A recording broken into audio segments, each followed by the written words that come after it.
Hello, everyone. Welcome to today's presentation of the SMZ3 Randomizer Tournament. I am Apathy Duck, aka Duck McGuck, and I'm joined today by Maniacal. How you doing, bud? Oh man, I'm doing great. How are you doing today, Duck? I'm all right. Yeah, we this should be a pretty good matchup here. This is a matchup from Group C. This is the winners of the previous round. So the winner of this will move on. The loser will go down to the loser brackets here. We got like it's a little like GSL style tournament for brackets. So winner will be guaranteed a spot in the brackets. Loser will have the winner of the other match to advance. So we got a lot riding on the line here, although no one will be eliminated here, so they're safe from that. But these are two really solid players, so I expect a pretty good one. This should be close. I don't know. Do you think either one of these guys has an advantage today? I mean, looking at the resumes of each player, you know, I don't think there's a strong advantage here. I think this is a really fair matchup. I think this is a good matchup. I think this whole group is actually really interesting. The folks playing to avoid elimination after losing their first match in the group are Gozingata and Upla as the other two players rounding out this group. And any of the four of them, I could see any combination making it through. I think Pizza and SuperNinTaylor having each won their first match. Obviously, strong players. Pizza currently the 27th ranked SMZ3 player on the very, very reliable ranking system, speedrunslive.com. About to say. Truly the definitive metric of skill here. No, don't put too much stock into those rankings. But he does, race pretty regularly. I've lost races to both of these folks. SuperNinTaylor, a little lower ranked, was not a top seed in the tournament at 59th, but that's mostly because he just hasn't been active in SMZ3. SuperNinTaylor is a guy whom I've known for quite a while. He helped me learn A Link to the Past rando way back forever ago when I still played that game, and has taught me a whole bunch of stuff. Very, very skilled player. And so I think both these guys are going to show up and perform today. Yeah, we were actually just right off line. We were joking that nothing interesting happens in the first couple of minutes. But Pizza actually declining the Lake Hada Island scout, which is pretty standard. It's right there when you start. So it's interesting that he just chose not to do that. But yeah, I mean, again, talking about these guys, I think Pizza. He's been playing the rando a little more. He's a staple of the weeklies. And then Taylor, I would say probably has the advantage in A Link to the Past. He's actually in the All Dungeons tournament, the vanilla tournament we got going on right now as well. So, as far as A Link to the Past side, probably a little bit stronger. It's a little bit harder, I would say, in this for like the strong A Link to the Past players to really make up a lot of time just on execution alone. There's a lot more of execution difference in SM than A Link to the Past in the randomizer side. Even the really, really strong players really only are putting up like seconds per like dungeon, as opposed to like you can be putting up minutes in SM. So we'll see if that comes into play at all. Yeah, strength in A Link to the Past is usually frames per room type of strength, whereas strength in Super Metroid is I can go through this room with a completely different loadout and not die. And so that really does kind of bias toward, at least at the floor level, SM execution being a gate for players. But I don't think either player is going to find themselves gated in that way. Pizza has taken a very interesting early game route. Both players did get their tier 3 triple, got those early bombs that might be playing into this. Pizza headed right for Uncle and then Sash. Putting Kakariko off until later. Yeah, the old Solski play. Yeah, whenever I'm playing Soul Scheme, I'm one of the people who prefers delaying Sasha to maybe an Eastern play or even a pod play, just because it's a little out of the way. Whenever I'm playing Solski, I tend to do it because I know he's going to get it and it's something valuable. I don't want to dig myself a hole. So, I mean, it is a valuable location, three items. A lot of times you just feel priced into Eastern when you do it. But if you do it super early like this, get some early bomb drops, it's a pretty good play. 3 items, not really paying off today, but that's how these things go. Yeah, not paying off, but again, like, what was the cost, right? Like, if you're wrong, and you skip stash, and you put it off until like 30, 35 minutes, 2.5 hours, you could completely lose a race on the basis of that. Whereas, making the check and having it be blanks is going to set you back about 1:50. So not even that really. It's like I think like 30 seconds to get over there from a save and quit. But yeah, I talk about this during these randomizers a lot, and people always talk like, oh, skipping locations and stuff. Like he's wasting. It's like if you skip something, it's like a fixed upside, right? It's only going to be a 20-second save, 30-second save. The bigger gambles in these, especially this, with how many locations you have, are really like doing locations that your opponent might not do. Those are the real gambles, like doing a Hera basement, doing a Gina early. That's why, especially in this, like this being so long and there being so many items and locations, like I tend to favor checking, like doing a Gina early, like pretty much 100% of the time. Even though it's a little out of the way, it's fixed downside, but it can be a pretty high upside if your opponent manages to dodge it. I've definitely seen some Sphere Zero go modes for people that hiding out in Agina. Oh yeah. So definitely in a race setting like this, definitely what you want to do. Although, like we were saying, this is probably going to be a very, very close match. This one definitely could be decided by minutes, if not less. So making a 30-second save is still nothing to sneeze at. Yeah, I mean, you'll see these races be hugely divergent, and the players maybe even have completely different go modes, converge on them almost at the same time. And like the race comes down to, even though players are kind of flung to the winds in terms of routing, ending up being, a minute, 2 minutes apart. And so those little judicious skips do really become quite big. We see that blue mail and sword on Pizza's side that SuperNinTaylor had gotten. What is this? Blue mail and Masher sword and Kakariko. Yeah, obviously nothing could possibly happen. World record seed right here. Calling it now. I mean, I'm sure they'll appreciate the safety. Not going to be looking for the go mode sword today, but yeah, pretty safe early on in A Link to the Past. Yeah, so something actually worth commenting on here that SuperNinTaylor is doing is the blind race gameplay, which I'm a big fan of. I'm a big proponent of the blind race gameplay because there's a lot of things that you'll pick up like once you're in here that you wouldn't have come back for. This is not one of them. This is something that we're just going to see both players get. The mirror, huge find. But I like the blind race gameplay. How do you feel about it, Doc? I like it in this. So if they didn't have a sword or another weapon, I don't do it because I really am valuing those bombs, especially for like a mini Moldarm player or something like that. In this situation where they already have Master Sword, those bombs only are needed really to open up items, not really to kill anything. So blind race game in that sense makes a lot more sense. It's also like if you haven't found progression yet, going to be a little bit more likely something is there. So like if my Kakariko is completely empty, I'll tend to do it, but I'm not 100% on it either way. I think it's something you can actually. Most of the time, I'm like, just do everything the same every single time. It doesn't matter. Race game is one of the ones I actually change my mind on every seed. That's fair. And man, this South Shore just feels so good. You get block deletion at the dam here that we see, and then you have sword beams for Smoldorm Cave, and a lamp apparently. Also a lamp. This is just like, I'm drawn away from Agina because I've got these sword beams, and SuperNinTaylor's doing the same thing. We'll see if that Agina location shows up big. The other reason I would still go to Agina here is we don't have money for Zora, and we don't have Moon Pearl yet. Moon Pearl shows up early on fairly often because it locks so much of A Link to the Past, and it does allow you to do the fake flipper into the waterfall fairy. So again, I tend to. It's a good play. You're going for density.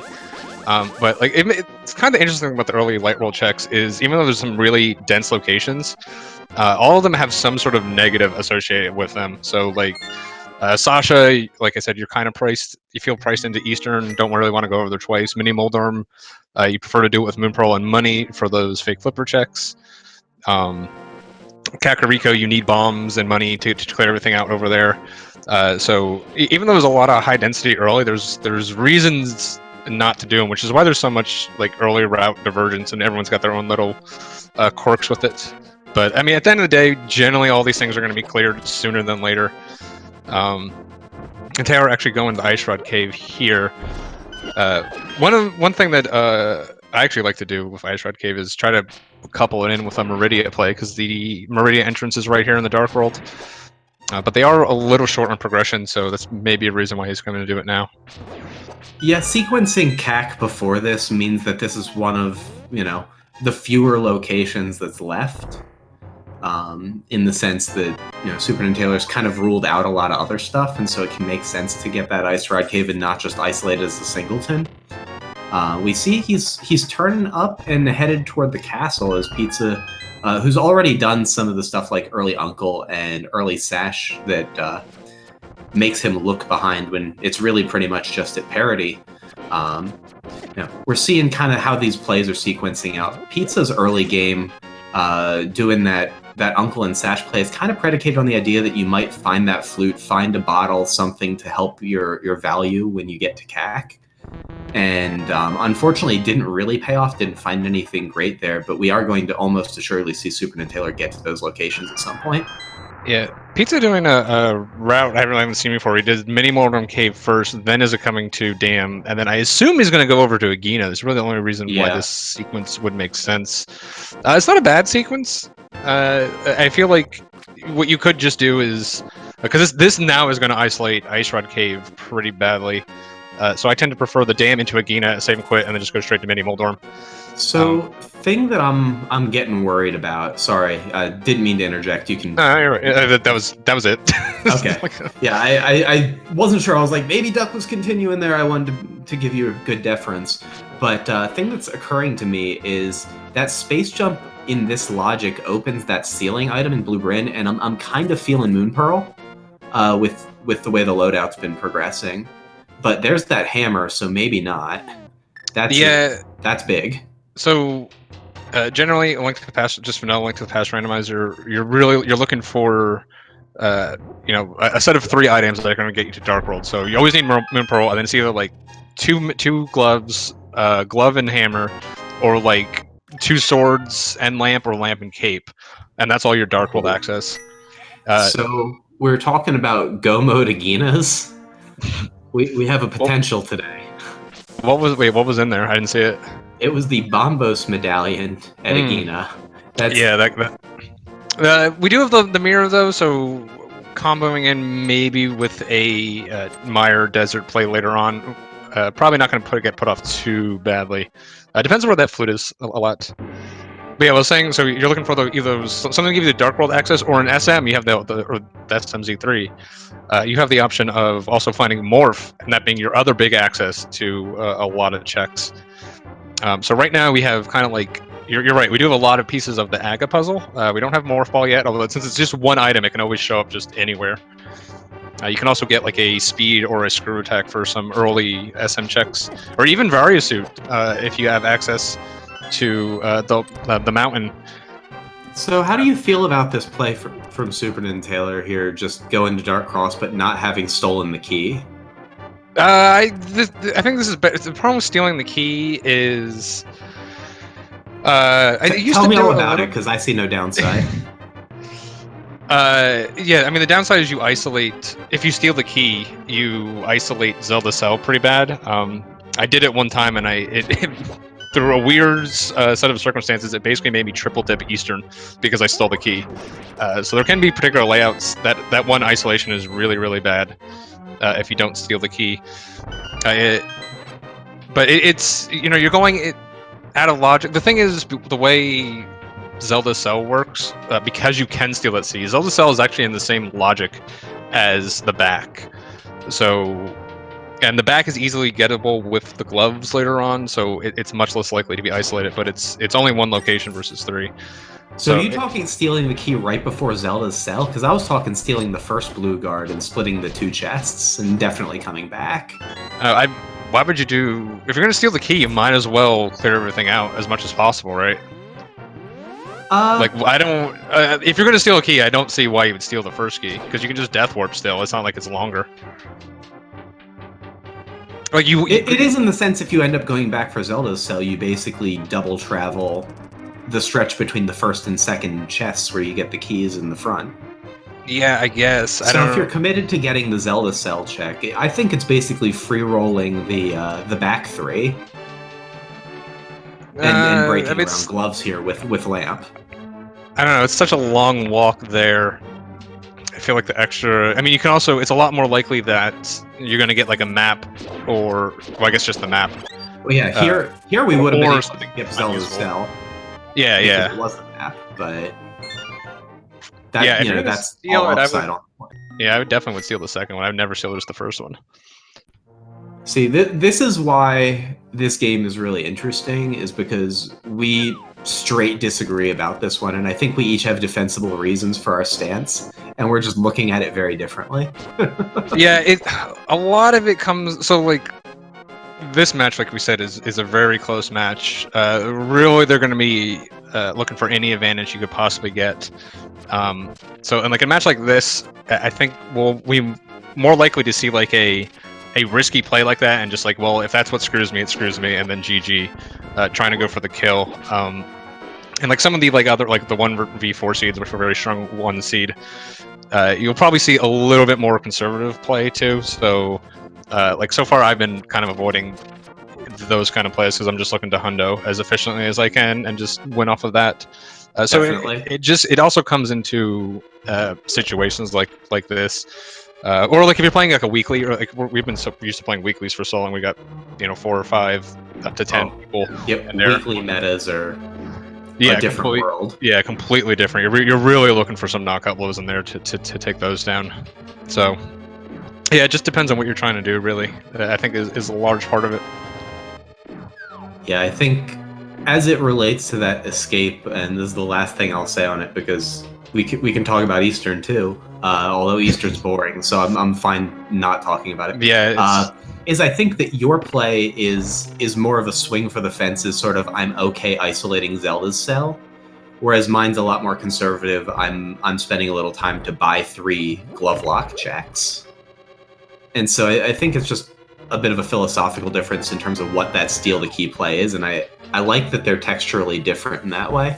I guess, but if you could do my play and still play it conservatively, just say, okay, I'm going to do Zelda Cell, like maybe with a pyramid or something. Because really all you're losing there is that little extra travel time, which I don't think is that bad. But we could go on for this for about an hour. So, but this Eastern play, they're both doing it. I think with that space jump, maybe check out Retro Bryn at this point. You can hard reset out of it if it's nothing, so it may not be too long of a check. You'd also be much more like doing Retro Bryn here in the middle versus right off the bat. If it's something like, let's say, like super missiles or something that's useful, if you do it right off the bat, you kind of feel priced into keeping them because you don't know how many you're going to get. At this point, now that they've found a couple, they could reset even like something that's mildly useful and just know they're going to get it later. But Eastern, a double dip of Eastern is always a pretty bad feel. It looks like it's going to come up empty too. Yeah, Eastern came up blank. Eastern's just a giant snooze of a play. I'm not really excited about it anyway, and it didn't pan out. You see, SuperNinTaylor isn't going to be missing out on Agina, so this is, if not good, like whether Bombos is required or not, it's definitely not bad for him. And I missed what the Scout of Desert Ledge was. I missed whether Pizza had done it. I think he probably did. Yeah, I think it was just a heart. Yeah, it was hard. Okay. Bombos is also the only medallion that does have a secondary use than just being a key to 2 dungeons, or does give us access to Ice Palace as well. So even if it's not a lock to Turtle Rock or Misery Mire, it could actually be the lock to Ice Palace, or let them do it at a more convenient time for them without having to hunt for the Fire Rod. Excuse me. Yeah, last week's really trash everything's in bad spots weekly was the old triple medallion required seed with Bombos for Ice Palace. So yeah, it had extra ways to show up as relevant. Yeah, I mean this could just be a hard lock into Aga 1. We see Taylor might be making that play right now. Yeah, he's splitting against 2 items in Blue Bryn right here, and I don't like this play. Yeah, I disagree.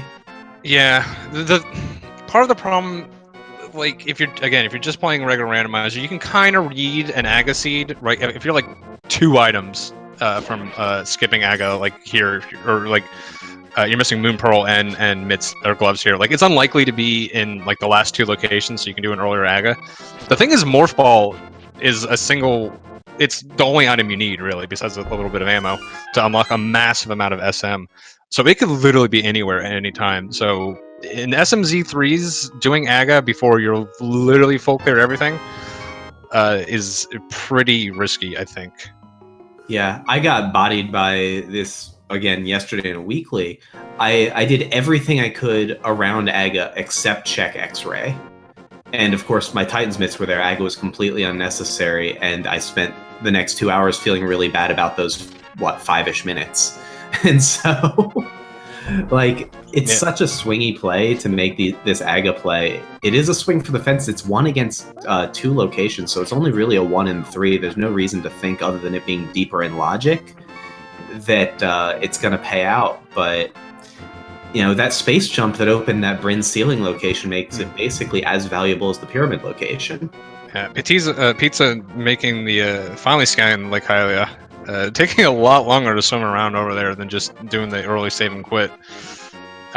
So it's such a standard play that just like everyone does it. It's weird to see players skip it at all, especially experienced player like Pizza. Yeah, we'll see if this break gets him anything here. Gets him a 5th heart container, which right now he kind of needs it, but I don't think it's actually all that necessary. Yeah, but blue mail, not really. It's not really gonna make much of a difference.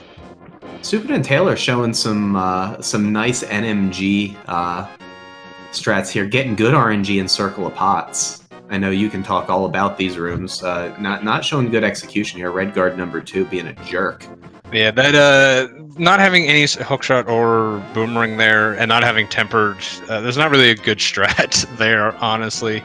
You can actually grab the key as it pops up. I guess he could have slashed the inner guard twice, but just kind of getting through that room. Really, that's all you can do with this loadout. Yeah, which is another reason to AGA early is just like he does have Master Swords, so that's nice at least, but AGA Tower becomes a lot better with, yeah. Bow up there is interesting because bow is one of the things that you can use to instill a fake flipper up there. We're either going to definitely need the flippers to get that, or we're going to need like red cane, red boomerang to get it. So it's probably just going to be a normal, or boots. Boots would do it too. Yeah, boots Moon Pearl would be probably the easiest way, just to double water walk. Yeah, you can do it without the Moon Pearl. You just have to swim. You just flip the whole way, yeah. But that sucks. The whole way. Yeah, it sucks pretty bad. All right, we get 1 blue ball already for SuperNinTaylor. He is running some pro tier strats here, positioning himself to hit AGA back to the center of the room, minimize those teleports. So he's doing everything he can do. Yeah, this is literally all you can do. Wow, Pizza making this. God, it's. What are these guys doing? I don't know. Like, there's gonna be something in retro. Like, I know no one likes retro. It's annoying. It's lame. But it's 2 checks. You can reset out of it. Even again, doing it mid, you're not gonna be like, oh, it's an energy tank. I need to keep that, or it's a heart I want to keep. Like, you can just reset out of it if it's just a nice, comfort item. So could this be a meta? Like, could this be them playing their opponent, just being like, I think maybe they got retro early, and so if it's retro, I'm kind of hecked anyway? If you're meting 22 minutes in, I think you've made a mistake. Again, this is gonna be a 3-hour-long game. Early game is gonna be swings of seconds. Late game decisions are gonna be swings of minutes. This is, yeah, you may have last location. Your opponent might have got it first. But they're probably still going to do most of those Sphere 0 locate checks at some point. So really all you're potentially losing is some efficiency checks, especially with Space Jump, like you said, putting that second item in retro, in logic. Yeah, and we can see just look, missiles. It's garbage. What do you know? Yeah. So they're both going to feel really bad about this play, and Taylor getting his pity missiles. Missiles of shame. I like going and collecting those. I picked up my 5 rupees on this play the other night. So if you're going to make the play and it doesn't work out, I feel like you're obligated to pick them up at this point. Like, I spent 5 minutes buying this garbage, and dang it, I want my garbage. So, morph ball and ceiling, right? That's what's going to happen. I mean, that's a pretty likely one. Yeah, I mean, the only other thing could be moon. Okay, so what they want to see up there looks big. Moon Pearl. If it's Moon Pearl here, they just got bailed out because then that Aga play was required. Oh yeah, Moon Pearl here is the hard bailout. Yeah, very very hard bailout. And honestly, with that space jump, I feel like it's going to be ceiling, not pedestal.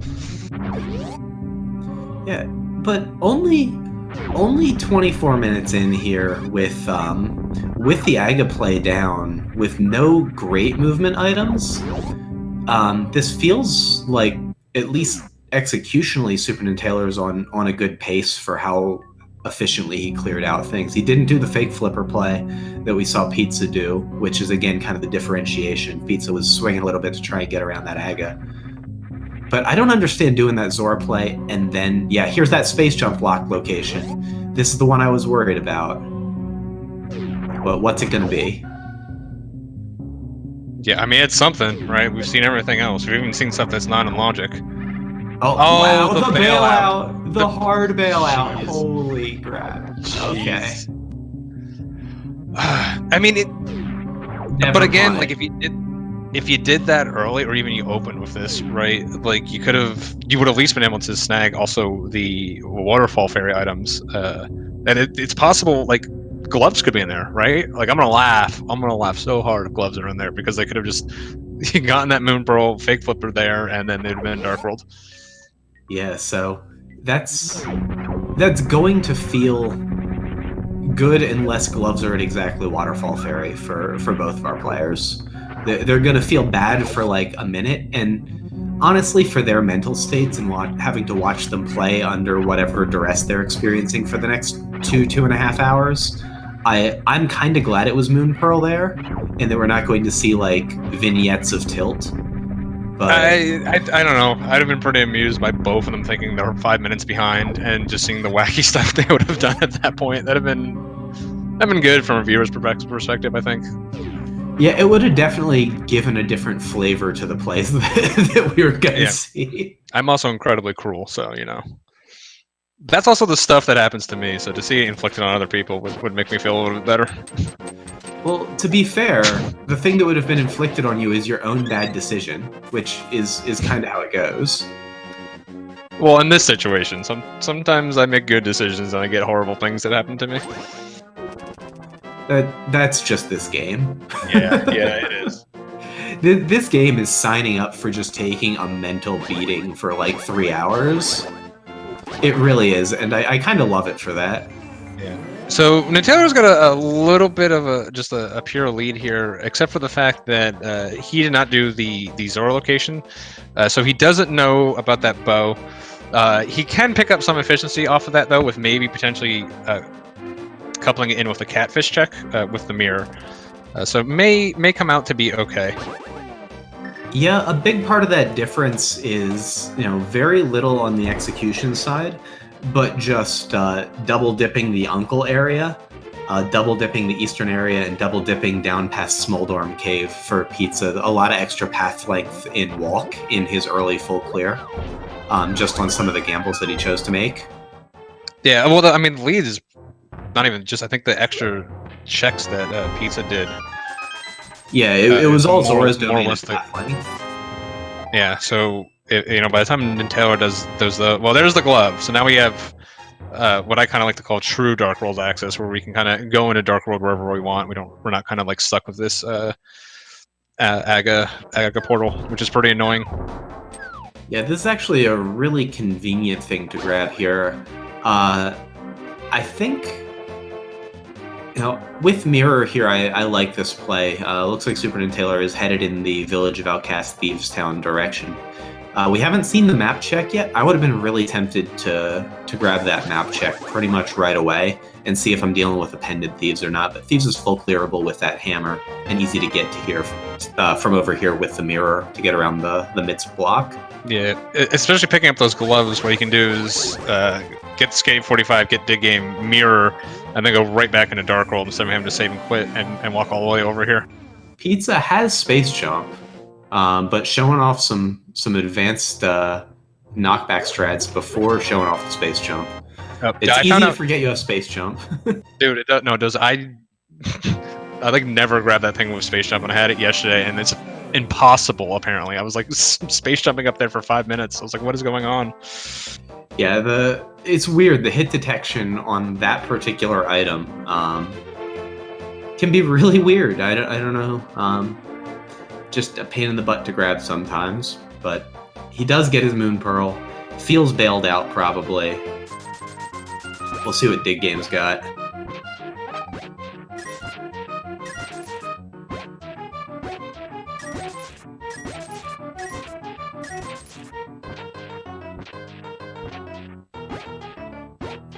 A lot of dirt. I'm just digging these tunes, though. Oh, there it is, power bombs.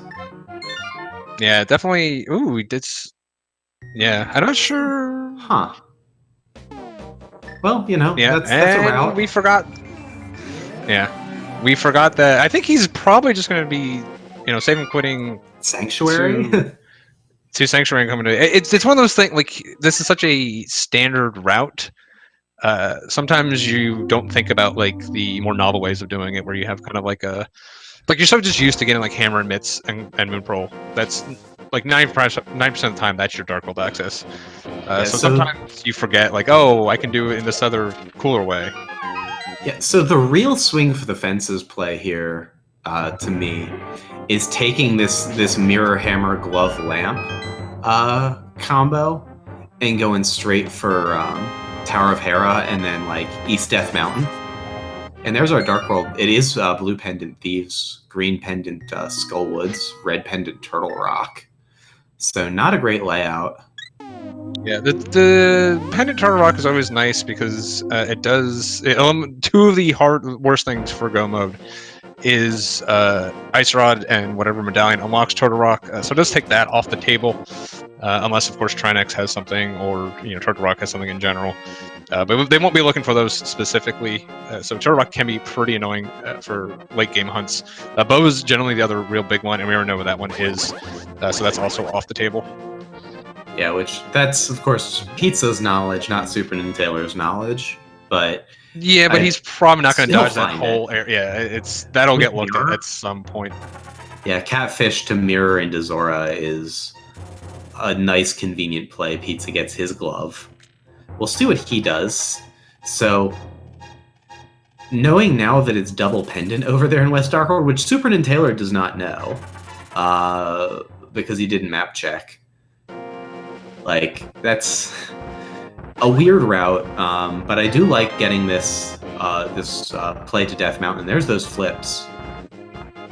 Yeah, so that's going to be pretty much pod. The basement is going to be a little... he does have bombos to clear out the turtles completely in the dark, but that's going to be pod full clearable with the bow. Same thing with Eastern. So he could, unfortunately he did make the early Eastern play, which with how this seed was laid out.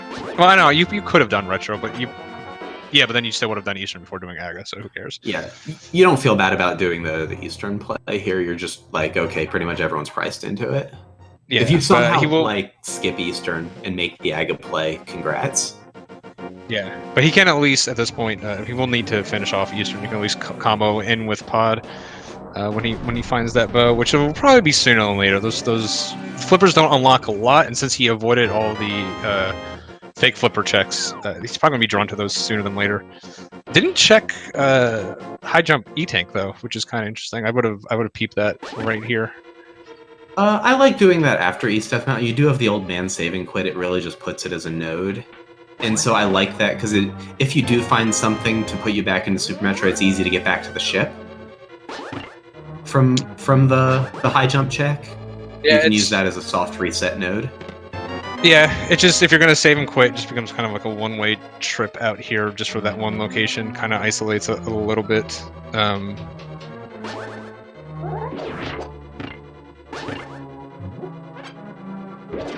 Yeah, we do see what I think is going to be some real route divergence here. We'll have to see what Pizza does. I think SuperNinTaylor's play here is sort of a minority play, in the sense that he went and did back of escape right away, leaving this West Darkworld stuff. We do see Pizza mirroring, and so I think we're going to see that play that we thought SuperNinTaylor was making, trying to dodge Usain Bolt here. Yeah. And go and do some West Darkworld checks. Yeah, the tendency is when you get Dark World access, you just go, ooh, Dark World, and you just want to kind of like do all the big things right away. One of those big things being Hype Cave, but of course you found progression right there. Again, gloves, you generally think like, oh, okay, that's just Dark World access, but it does also give them their logical Death Mountain, actually their only Death Mountain access at this point, logical or otherwise.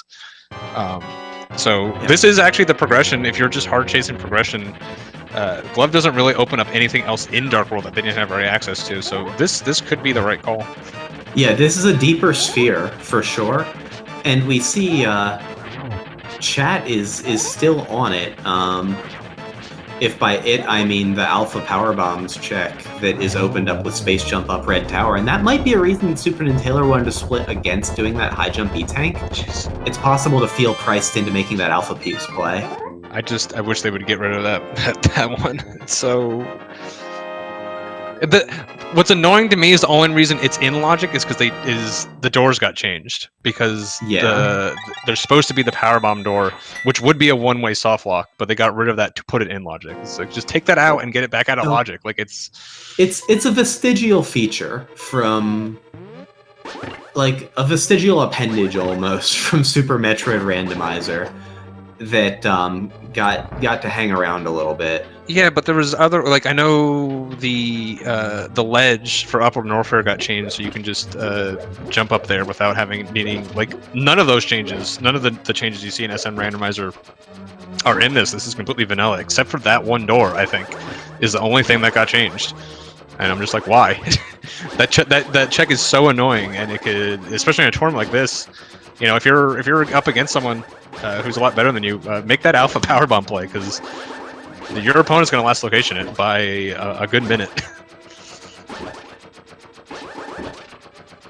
Yeah, Pizza having a little bit of trouble here in Mummy Statue Room, but gets through, is going to get this check. This is one of those checks, front of Pendant Skull without Fire Rod, that if this pays off, this is another one of those big plays. Now he's going to use that Wall Master to get a free ride back past that statue. Yeah, people. I've heard the argument that's like, oh, it's just like Overworld, but like the problem is because it's like dungeon locations are actually less bad Overworld. Yeah, well, dungeon locations by definition are less valuable than just regular Overworld checks, because you know there's a high likelihood they have keys or compasses or something. So you have to check 4 chests to get maybe 2 items and maybe 0 items. So they're actually kind of not that valuable, in my opinion. Generally, dungeon checks are valuable because you have to go kill the boss anyways, and they're on the way. So yeah. the logic kind of breaks down with Skull Woods, honestly. Yeah, this is not showing up real great. We got 2 more checks here for Pizza, but I mean, that was like 0 items in like a 90-second play on a few locations. Okay, he does get both items here out of Pendant Skull, so that's gonna feel good. Yeah, and we did see a flute on Floating Island.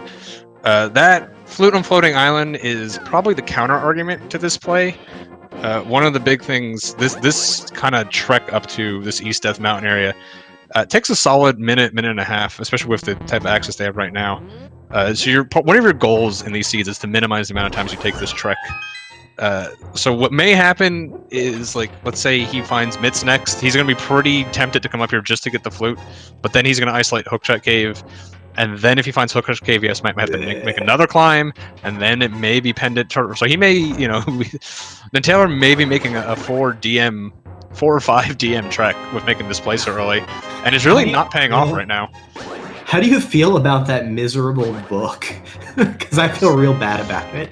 Well, especially because now Ether's kind of hanging Yeah. off there by itself. Yeah, I think I walk it back over to Ether and just suck it up and say this is miserable. No, I think I wait for mitts, and then I get at least. Like I was just saying, like you don't want to make that trek too many times.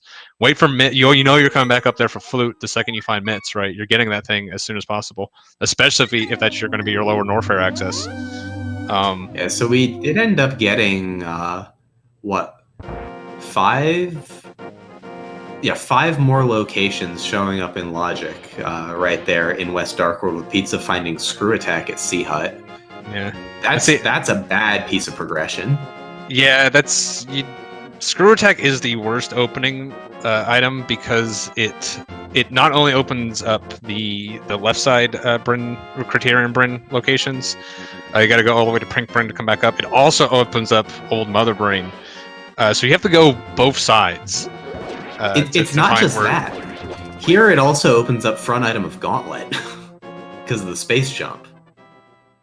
Oh, I guess it does. Yeah, it does. Because that's can fly. So that's like just a 3-pronged, miserable, slow set of checks. Yeah, it just, and not only that is with speed you can speed, it gets you more, right? Because it gets you early super locations as well.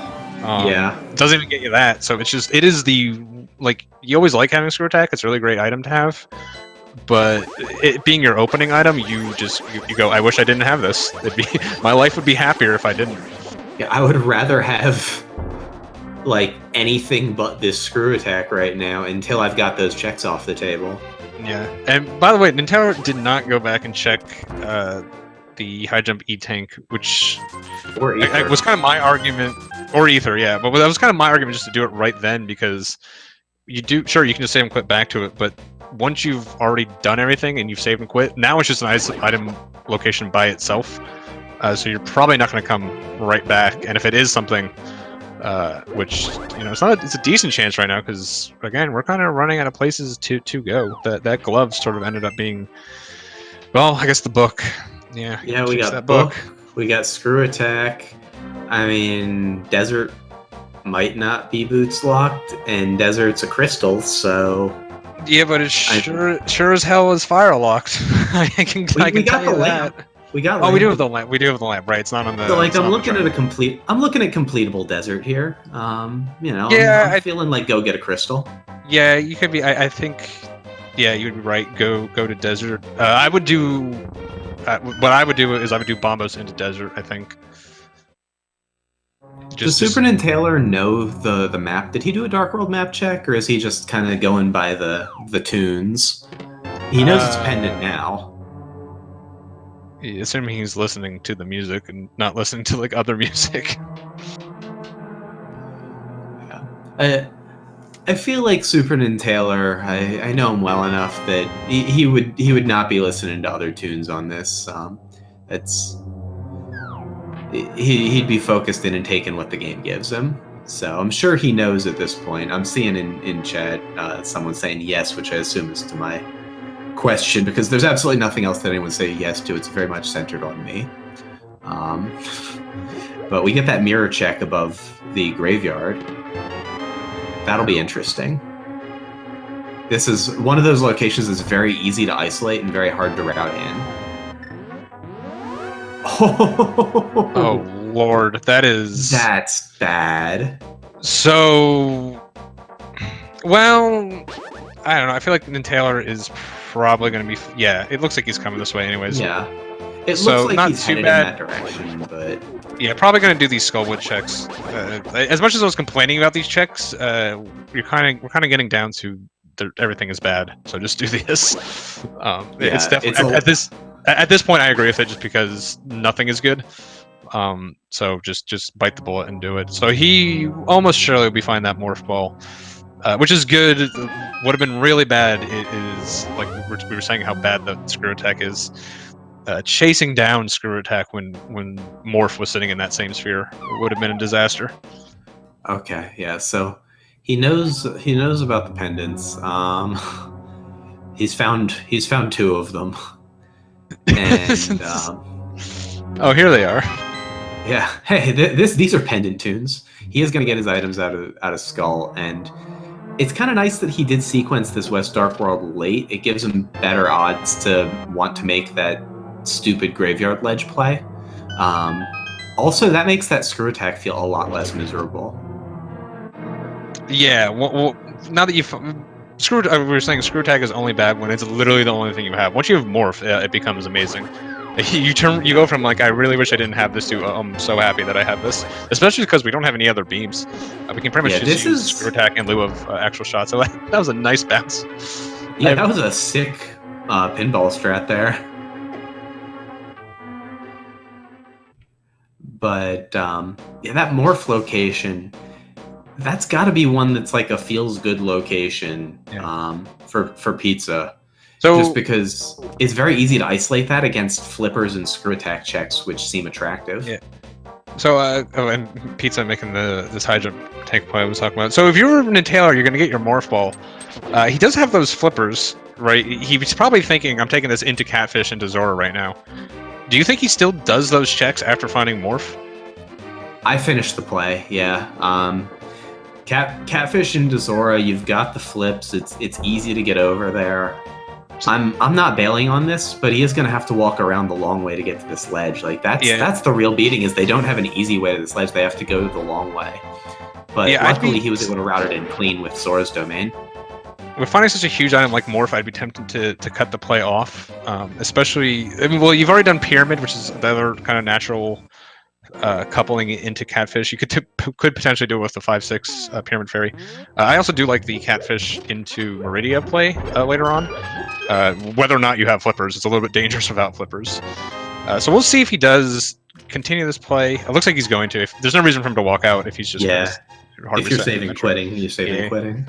Yeah. So I think this is certainly a defensible play. Probably the smarter thing, especially since we know it's going to pay off, and he's going to be able to one shot his bow, whereas Pizza's going to have to come back for it. Yeah, I think it's early enough. Again, the cost of leaving these locations against going in full clearing Super Metroid, like, what if your Various suit's over here? Right? Like, that's what's on your mind, is like, if you get anything for Super Metroid that's going to substantially speed up your crappy Super Metroid loadout, it's worth. And even if not, you're probably going to do it at some point anyway. Yeah. Pizza starting with my preferred opening in this situation. If you have access to Norfair portal and you have a way up Red Tower, I much prefer starting at Crade and going up. Gives you the option of when you get to the when you get to the top, you have the option to either go straight into Wreck Ship or go in to do the Bryn loop. So you have a lot of options that route in a lot nicer. I generally start with pretty much every single time ship into Crade, no matter what, unless I have like a really bizarre opening, like I already have like Varia or Gravity or something like that. Yeah, there are some bad splits you can end up with. Catfish, just the 1 rupee, but we're checking them off. Pizza with a nice Jared kill right there. That's a joke for like 2 people in the audience. I was gonna say, you wanna walk me through that one, because I don't like Subway. Oh, gee, I'm not. No.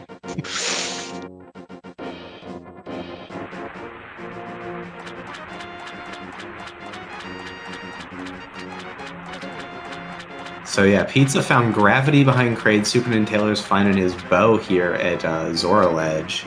Yeah, Gravity is always a nice find. The thing is, you really got to resist the urge of going into Meridia when you don't have speed or ice and you can't get to Dragon. We do actually have Logical Dragon with the back door. So like that play I was talking about before, the Catfish into Meridia, that is on the table for Pizza now. And especially because he can do cap. You have to walk back out of Zora, which isn't too bad since you have to get this ledge item. So we'll see. And then we'll also see if, and Taylor now has an interesting decision of, he's going to get this bow. He got the Morph Ball, 2 pretty big items. Does he do Pod, or does he go ahead and start doing SM? Pod Eastern is kind of an attractive play. I like it because it's 2 definite crystals, and Super Metroid really only likely gets faster, right? Like, the more loadout stuff you get for Super Metroid, because you're probably clearing those locations at some point anyway, probably just gets faster. Yeah, but so does A Link to the Past. We don't have boots. You know, we. Well, I guess I keep forgetting we have the lamp because of the tracker. It's just boots, because we've got mirror, we've got a good loadout for completing, and crystals are guaranteed to move you toward the end of the game. Yeah, that's kind of the thing. Boots and temper. I mean, boots are nothing.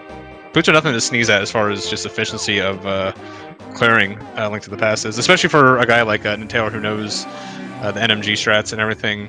You can be sped up a lot by those boots. Yeah, boots is what, like 2 minutes an hour? Yeah, I mean, it just it depends, something like that. But it really depends on your strats. I mean, like, you know, just having boots on Argus and having Temper Sword, that's, if you can do the zero cycle, that's 30, you know, good 10 seconds or, you know, 20, depending on how long the fight goes. Yeah, we're not talking about Bootless Swamp. I'm not a fan of Bootless Swamp here. Yeah, I don't think anyone is. Yeah, if we find Hookshot, it might be the thing. Basically, I'm just thinking of Super Metroid as a whole bunch of very small crystal dungeons and then massive pendant dungeons. There's a ton of very quick checks in those massive pendant dungeons. But like, if you can cut out a region, that immediately is going to make your time insane. Yeah, being able to skip a whole area in SM is pretty big, except for maybe like Lower North. Lower Fair is pretty linear, and the checks are pretty easy to couple in. Yeah, that's a good one. Yeah, I was so yeah, Pizza doing the thing that I was saying you probably don't want to do, which is come in here without being able to go straight to Dragon, especially because Dragon's in logic. If he was going to make this play, if he wanted to do this, he should have gone to Link to the Past, done Catfish, got his bow, and then come in here. I think. I don't think coming in this front door makes any sense right now. Yeah, I mean, going to Catfish, picking up that bow, and then doing back to front is definitely a strong play. I don't hate making this play though, just because you found Gravity Suit. So like, he found Gravity Suit already in Super Metroid. And so this is chasing progression to, you know, to kind of make sure, but my point is that progression could be behind Bot Wound, could be Dragon, could be Precious Room, right? That's where the progression could be, and he's not gonna be able to get it this way unless again we get another hard bailout and he finds either ice or speed, or he can do he channels his inner cross product and does the Crystal Flash clip. Yeah, I mean, 15-15 loadout. Nice silver arrows there in front of Pod for SuperNinTaylor. With Space Jump, I don't hate this front of Meridia play nearly as much as I would if he didn't have such a good movement item. Yeah, I just, because he knows he's got to go to that area anyways, and then he could have full cleared this and never have to come back. I just think it's incorrect to do this in the front here. But yeah, besides that, SuperNinTaylor is actually going into, well, find Temper Sword. But yeah, Nintaylor is going in. This is a surprising amount of resistance. This is actually a pretty good play, as we were saying before. There is when you find that Morph Ball, your entire mind and body is screaming at you to go to SM. There are so many checks over there. But you know, he can knock off 2 crystal dungeons over here doing this kind of stuff, just chasing the progression that he found still. So I think this is actually the stronger play. There's been plenty of seeds where it's like you go to SM, you find nothing, and it turns out, oh, I should have just stayed on Link to the Past literally the entire game. Yeah, now there is something to be said for this SuperNinTaylor. Oh, going up the stairs, having that bomb explosion, not what he wanted to do. Is a stronger player in A Link to the Past than he is in Super Metroid. Not showing it right now. Those hard hat beetles making his life tough, but I'm sure he'll get this here on this go round. And he's really, you know, kind of playing to his strength. Hasn't derusted Super Metroid as much, still completely competent at it, but definitely is potentially biasing his decisions by his game preference and where he feels he has an edge. Yeah, that could be part of it. I mean, even I feel like you could just make a fairly strong argument for this play, regardless of that. But that could certainly be part of his decision-making process to go A Link to the Past as much as possible and try to avoid SM as much as possible. All right, here comes high jumpless, X-rayless snail clip. Looks like a good spot. He does. I think it's like a pixel short. Didn't get ouch. Now a pixel too high. Yeah, this is very finicky without high jump boots. That's not the right pixel. That's not the right pixel. That looks good, and he's in. Nice little snail clip there. That is out of logic. Didn't find anything, but isn't gonna have to come back here with speed booster later. Yeah, there's really only every single speed booster location except for one. Oh wow. Yeah, Various is that's gonna be big. Yeah. But yeah, everything besides Waterway is actually scoutable. So I mean, that's one of the reasons why a lot of players like trying to put off Brinstar a little bit, because you just hard abandon Waterway and it could really bite you. So able to break speed there, get those items. Nothing for us today. Yeah, so SuperNinTaylor, assuming that he starts at Death Mountain and goes to Kraid relatively early, is going to have both suits for most of Super Metroid. That's going to be big. Both suits plus Space Jump is lower in Orphere in logic. Yeah, we're 100% in SM Go mode right now. Yeah, we got Charge Beam, we got both suits, we got the goods. Yeah, the only thing only stuff we can find in SM at this point is just going to speed us up. Yeah, speed will enable checks, but yeah, speed will enable checks. Grapple or ice, if you know the clip, will also enable checks, or the one check, the one that everyone hates. Pizza with a nice little turn cancel there to collect that item. I didn't even know you can do that. It's a nice one. Yeah. Turn cancels are a nice way. So Samus has a hitbox in the top half of her sprite, but not the bottom half, and so you can turn cancel into items that are one tile above the ground that you otherwise would have to like morph into. It's the same thing as like the wiggle you do to get out if a soft lock, right? Without morph, like the same thing. Yep, it's exactly the wiggle motion that you move yourself one pixel to the right. It just nudges you into the item, and then you get pushed back out. Is kind of my understanding of it, or at least that's how I think about it. Going for this green gate glitch to simplify routing. Yeah, you really have to nail this one within the first couple tries to save any time. Otherwise, you should have just gone around. Especially if you don't get it, and then you have to go around anyways. Yeah. Then you have to go around and go back through without ammo, which is the feels bad. But that for whatever reason like is one of the harder green gate glitches for me. I know that the frame window is identical, but I find that I struggle with that one more than any of the other ones. Now we will need to farm the Zebos here to get a super missile drop. They're 40% drops though, so that means he'll get it like 18th try if he's me. I'm just impressed he got the shot the green gate normally first try. That's literally the hardest gate in the game to shoot. Kakumen Shoyu disagrees with you, but I understand what you're saying. The difficulty of shooting a green gate is inversely proportional to how many supers you have at the moment. That is probably pretty reasonable. If you have 60, it's the easiest thing in the world. If you have one, that is 100% getting shot into the ceiling every single time. Yeah, so we do see SuperNinTaylor is gonna finish the play, go get his crystal from Eastern. It's not exciting, just like Eastern wasn't exciting the first time, but like it's debatable whether you are going to save time over doing this if you come back with boots. Like you save a few seconds, it's kind of iffy. I have never seen that room in Rando. That is an interesting route. Oh, going out through the top. Yeah. You know, I never even thought of it. I'm gonna have to take back some of my criticism for that Meridia routing, because like you don't see that because generally, again, you're full clearing Meridia.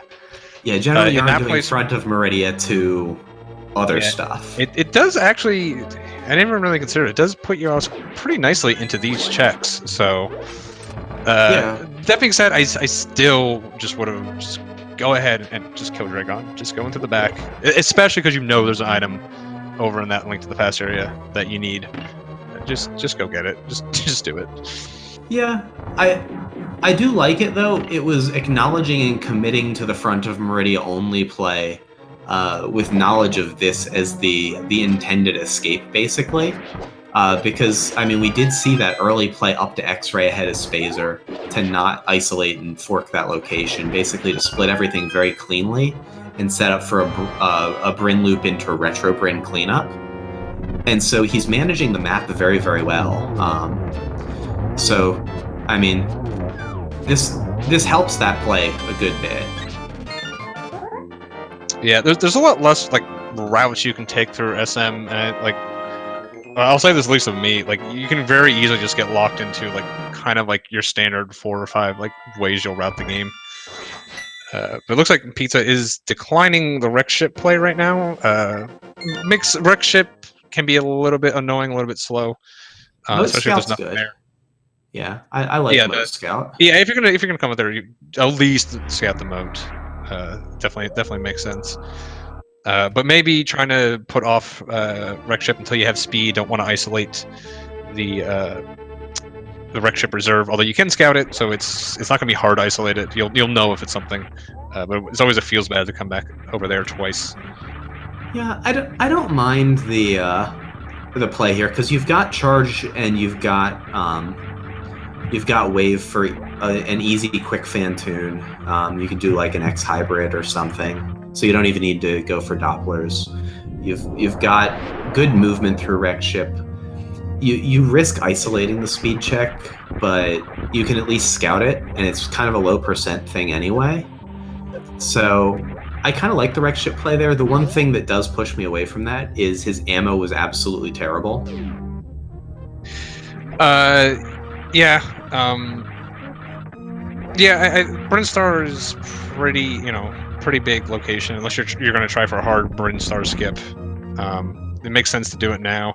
I think maybe the other argument for wreck ship later is if you go ahead and do Brinstar and do it later, like really there's only really one item. Well, I guess 2, right? The West Ocean and then Spooky Missiles on the way to Fantoon. The rest is kind of like it's all after the boss. So it's all skippable. If you clear out Brinstar first, you may, depending if you get something in the front half, might be able to skip it, or maybe just if you just can keep putting it off, you can skip all of it and just go mode it at the end. It's kind of like, I guess it's kind of like the SM's like Ice Palace or something, where it's nice to go mode if you can do it. Yeah, we see SuperNinTaylor is making his play into Super Metroid finally. Is starting with Bryn Loop, so isn't going to have that gravity until later. Does route Gauntlet in, so it looks like with this Power Bomb ammo that we might see him sort of do a down Bryn, then up Retro over into the Red Tower area is probably the cleanest route available to him. Does find that ice route here at Terminator. That's a nice new one, but we can't think Pizza's gonna miss on that location. It's just he hasn't gotten there yet. Well, we do have Try and Expend it too, so it's probably not a big deal. Let's say I hope it's not a big deal. That'll be annoying. Yeah, fair. We do not want the ice rod is a strong point. Yeah. Yeah. But we've got it, whether we want it or not. Yeah, I'm not a fan of the Brinstar into Red Tower, even though I did it in my last game. But it just isolates Retro so hard. It makes Retro kind of a one-way trip. You got to back out on. You go up through Retro, and that. And then up, over, down, in. And then down Red Tower, and that's kind of a very efficient full clear with 25 power bombs. That's an accessible route. Yeah, those are just decoupled. You can do that, or you can just go to, because they have a mountain now. They can just go up to Norfair. There's a lot of stuff you can do. Yeah, this is kind of leading with a crappy pendant dungeon, but it has like 40 items in it, so yeah, I don't hate it as much. Yeah, the Eagle Bryn skip is it's tough to pull off. Can burn you if you try to do it a lot. So it's value. See if he gets his jump back out. He waits on the jump and then gets got the second time. Does remember that he just got his morph bombs and use those instead of a power bomb. Yeah, he's got a massive amount of power bombs anyways. For the plus screw attack, can save you a couple power bombs. And we see, looks like Pizza is headed over to make that pod play with the bow pod Eastern. We've seen SuperNinTaylor pick up 2 crystals there. Is ahead on crystals, 3-0 right now, because also having done Hera. Didn't really get that much out of him. Fire Rod, that's a big Bryn Loop hit, though. Yeah, actually, that's big game. Not required this seed, though. Skullwoods and TR pendants. So we do have the lamp already. We have a fire source.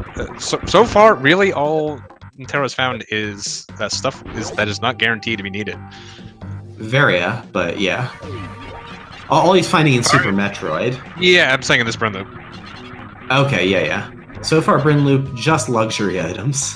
I agree he has found stuff he needs in this seed so far. I will concede that. I thought you were talking about the disparity between what he has found and what Pizza has found, okay? I was looking at items in his loadout that are relevant, but I get it. Pizza will be finding his Varia suit shortly, and I mean, we saw Pizza with pretty comfortable Super Metroid movement. I think the biasing toward games, maybe the runners, whom I think also view themselves as pretty evenly matched, assessing kind of their own advantages and disadvantages in this matchup, and maybe biasing toward their stronger games. So I think we might see Pizza move on that Varia suit faster than we see SuperNinTaylor press for it. Yeah, I mean, the interesting play, honestly, with when Pizza finds his Varia suit, play I want to see him make is the lower Norfair play. 100%. We're gonna have logical access to it. We have charge beam. Not a lot of supers though for Ridley. Not a good beam for Ridley. But Ridley is certainly killable, certainly in logic, but it might take a hot minute. Yeah, not a lot of E-tanks. Ridley is kind of the inconvenient part of that, but because of the charge beam, which no longer matters as far as the logic, at least is very doable. SuperNinTaylor going for the shot there to do the early supers and gets it on the second time we saw the screen shake. So does get his Spore Spawn skip here, see if anything at Spore Spawn supers. Yeah, I think the only argument against the lower Norfair play is we know where Flute is. We don't have access to Mire with the Flute. A lot of times you like to put off that lava dive if you can't complete Mire, or you know you can't complete Mire because you may have to lava dive twice, which is really annoying and really slow. So we don't have Red Cane that's going to prevent Nintendo from completing it. But the only time that's really going to the only reason a lava dive would require twice is if specifically Mitz is blocked by something down there. If Mitz are just somewhere else in the world, then he will just be able to go back. Yeah, so we saw SuperNinTaylor do the high jumpless wave gate glitch there with a super missile. Works a little differently than all the other gate glitches, but we know that will be in logic when he finds his wave beam. He just doesn't have it yet, so it's good that he's not isolating that location. That D-boost out of the wave gate, which I'm a big fan of, just missed the door shot. It's a little tricky with just the power beam. Yeah, isolating here the waterway location.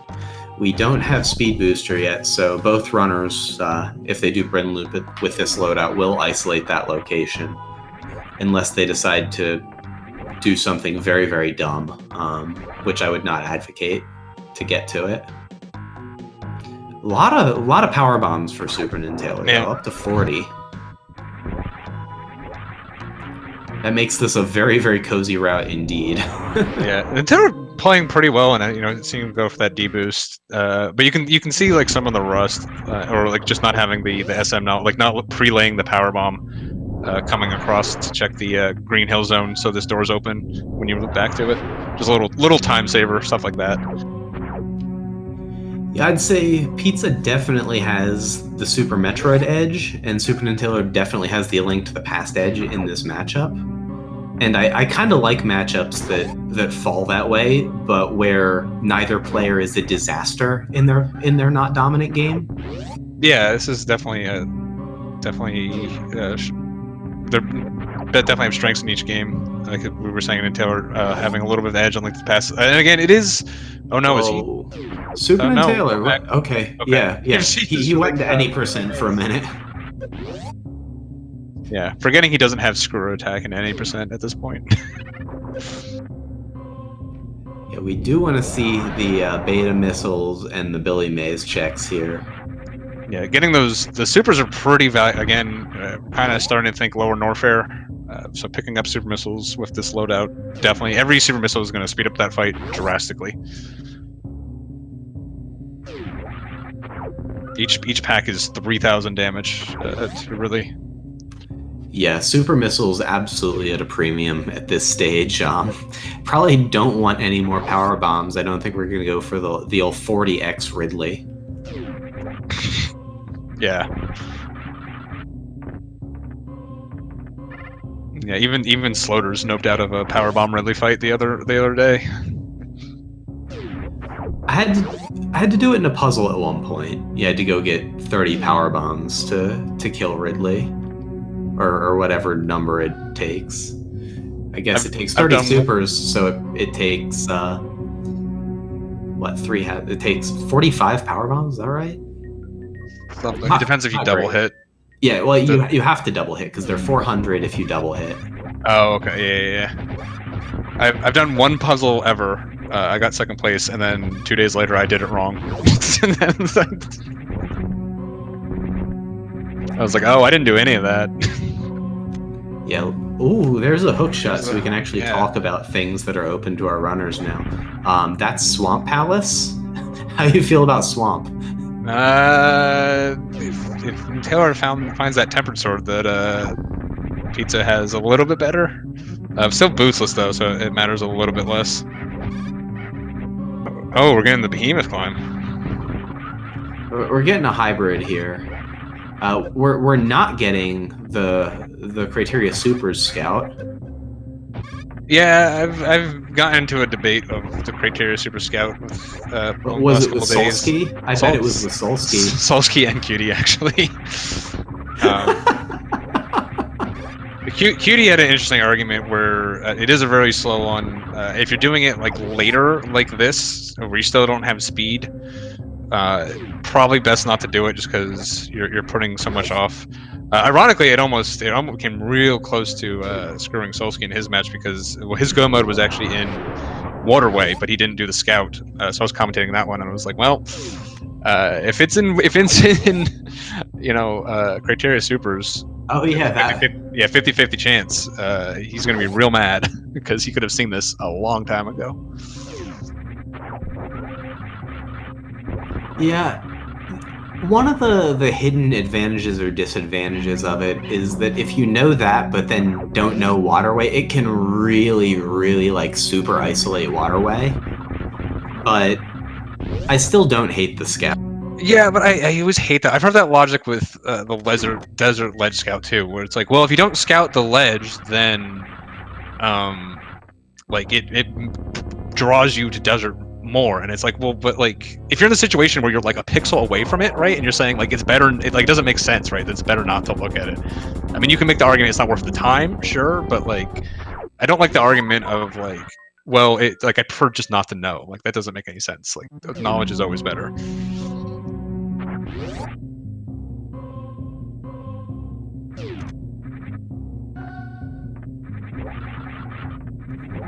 We see not a lot showing up for SuperNinTaylor. We'll see here whether he decides to go over to wrecked ship. I think the more likely play is that we see him go do Criteria Peeves after a ship refill, and then head down Red Tower, probably with that same moat scout. Yeah, I think that would be the better play. Or he may just be thinking full clear SM at this point. He's not without gravity yet. Well, yeah, I'm just saying, like, full clear what he's got available to him. So, you know, just do this wreck ship. Wreck ship is a big loop, right? So just put you right back out where you started. Yeah, at the same time, it's always very easy to reset to the ship and lose, like, half a room, basically, to get back to wrecked ship. Yeah, it's kind of always available. So we'll see if he's just doing the moat scout or decides to actually go in. This Looks like we're going in. Skipping the super missiles, that's not a good idea right now. He might get him on the way out. Like, it doesn't matter for wreck ship. Yeah. It's gonna matter soon though. Also skipping the ocean location, which I like grabbing on the way into wreck ship.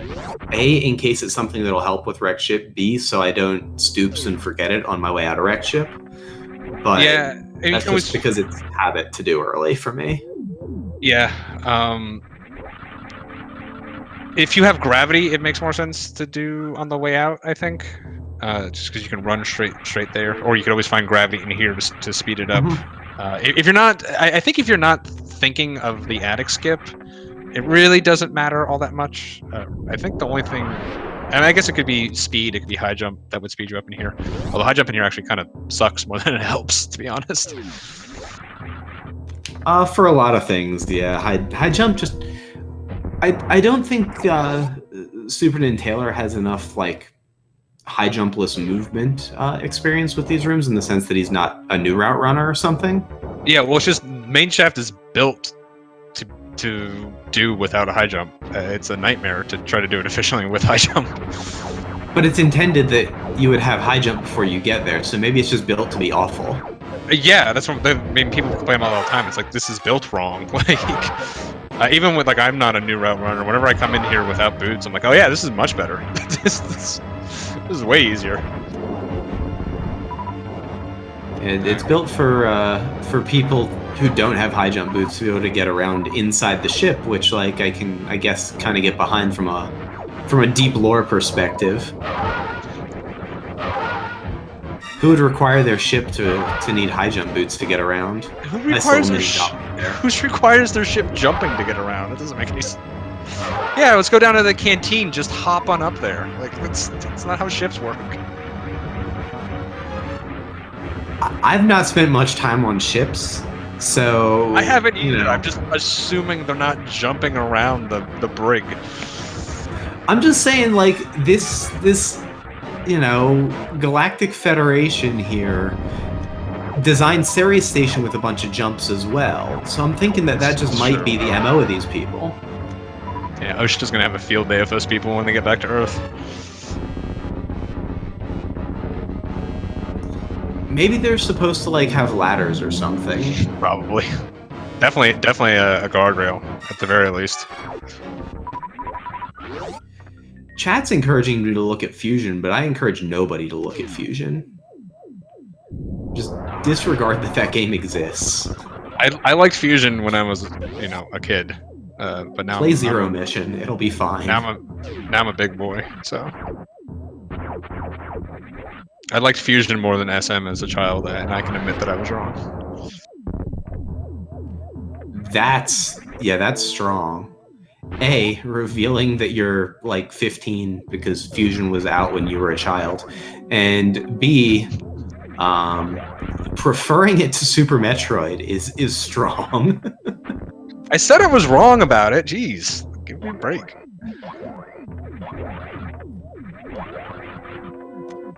No, we're in that part of the commentary where all we do is just razz each other for the better part of 45 minutes until we get close to go mode. Yeah, and we see people doing kind of unexciting checks. No, Pizza is in the back of Meridian now, and so we're seeing some new stuff there, and we're seeing new stuff from SuperNinTaylor. So we'll see how SuperNinTaylor does here at the Spike Room. Looks like he might be pre-saving to get that reset scum option. Yeah, I don't. If you have space jump, something that's going to make Spike Room of Death pretty safe. I'm not a fan of the reset, but again, SuperNinTaylor not. Like you said, more of an elected pass player at the moment than a SM player. Makes sense to play it safe. I feel like skipping that's more of an advanced play if you're really confident with your ability. And K goes into the first platform twice, so I can definitely get behind the reset at that point. Yeah, it's in some ways about comfort, and ending up getting hit through the door by the bull, turn K-going the Kazan, and then turn K-going the Kazan again, ending up just taking a boatload of damage. That room can get out of hand fast. Luckily, various suits helping a lot. I like But how you're using the lore appropriate name instead of spiky platform, which is it's an enemy and it's a Kazan, okay? all right. Geez, sorry. No, they do energy or enemy damage, not environmental damage. So Yeah. let's Anyways, find an E-tank. yeah, Pizza in his Dragon fight pretty much just gonna have to do the ammo fight right here. Doesn't have a lot of good options. No speed, no. I mean, he's got charge, but no like wave beam too. Or does he have wave beam?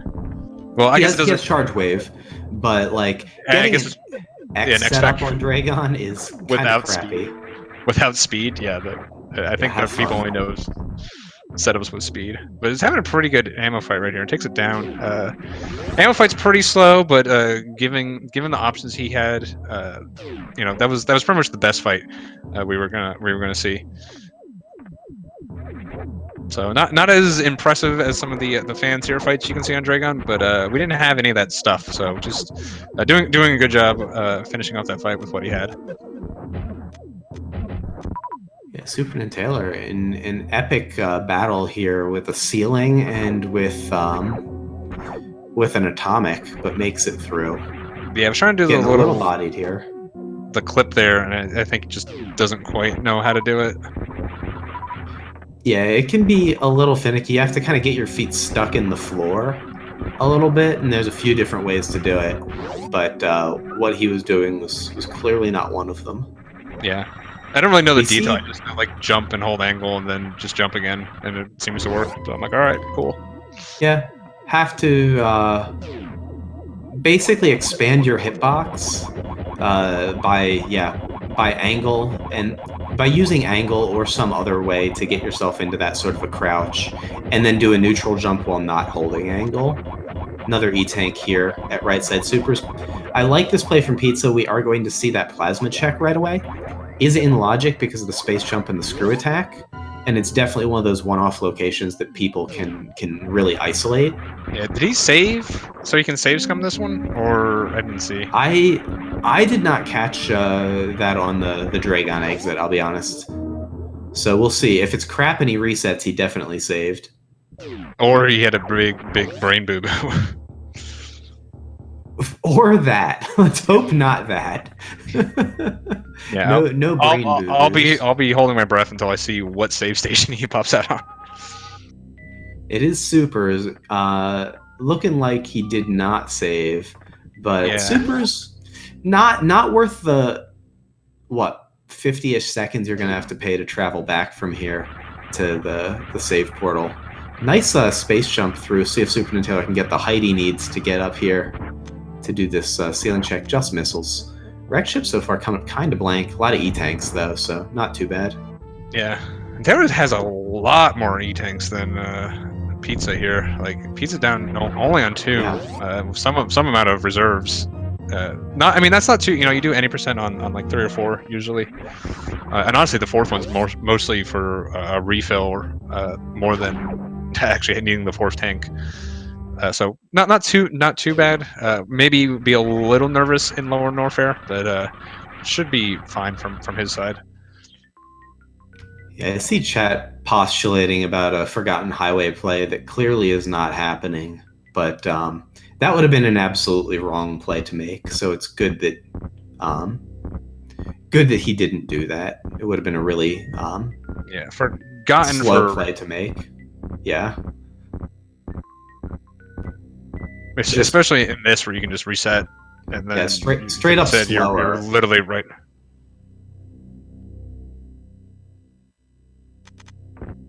We have only a couple checks left in wrecked ship to figure out whether this play is going to be worth anything. We got two more shots at it. And if there is something here behind bullying, that's obviously very big.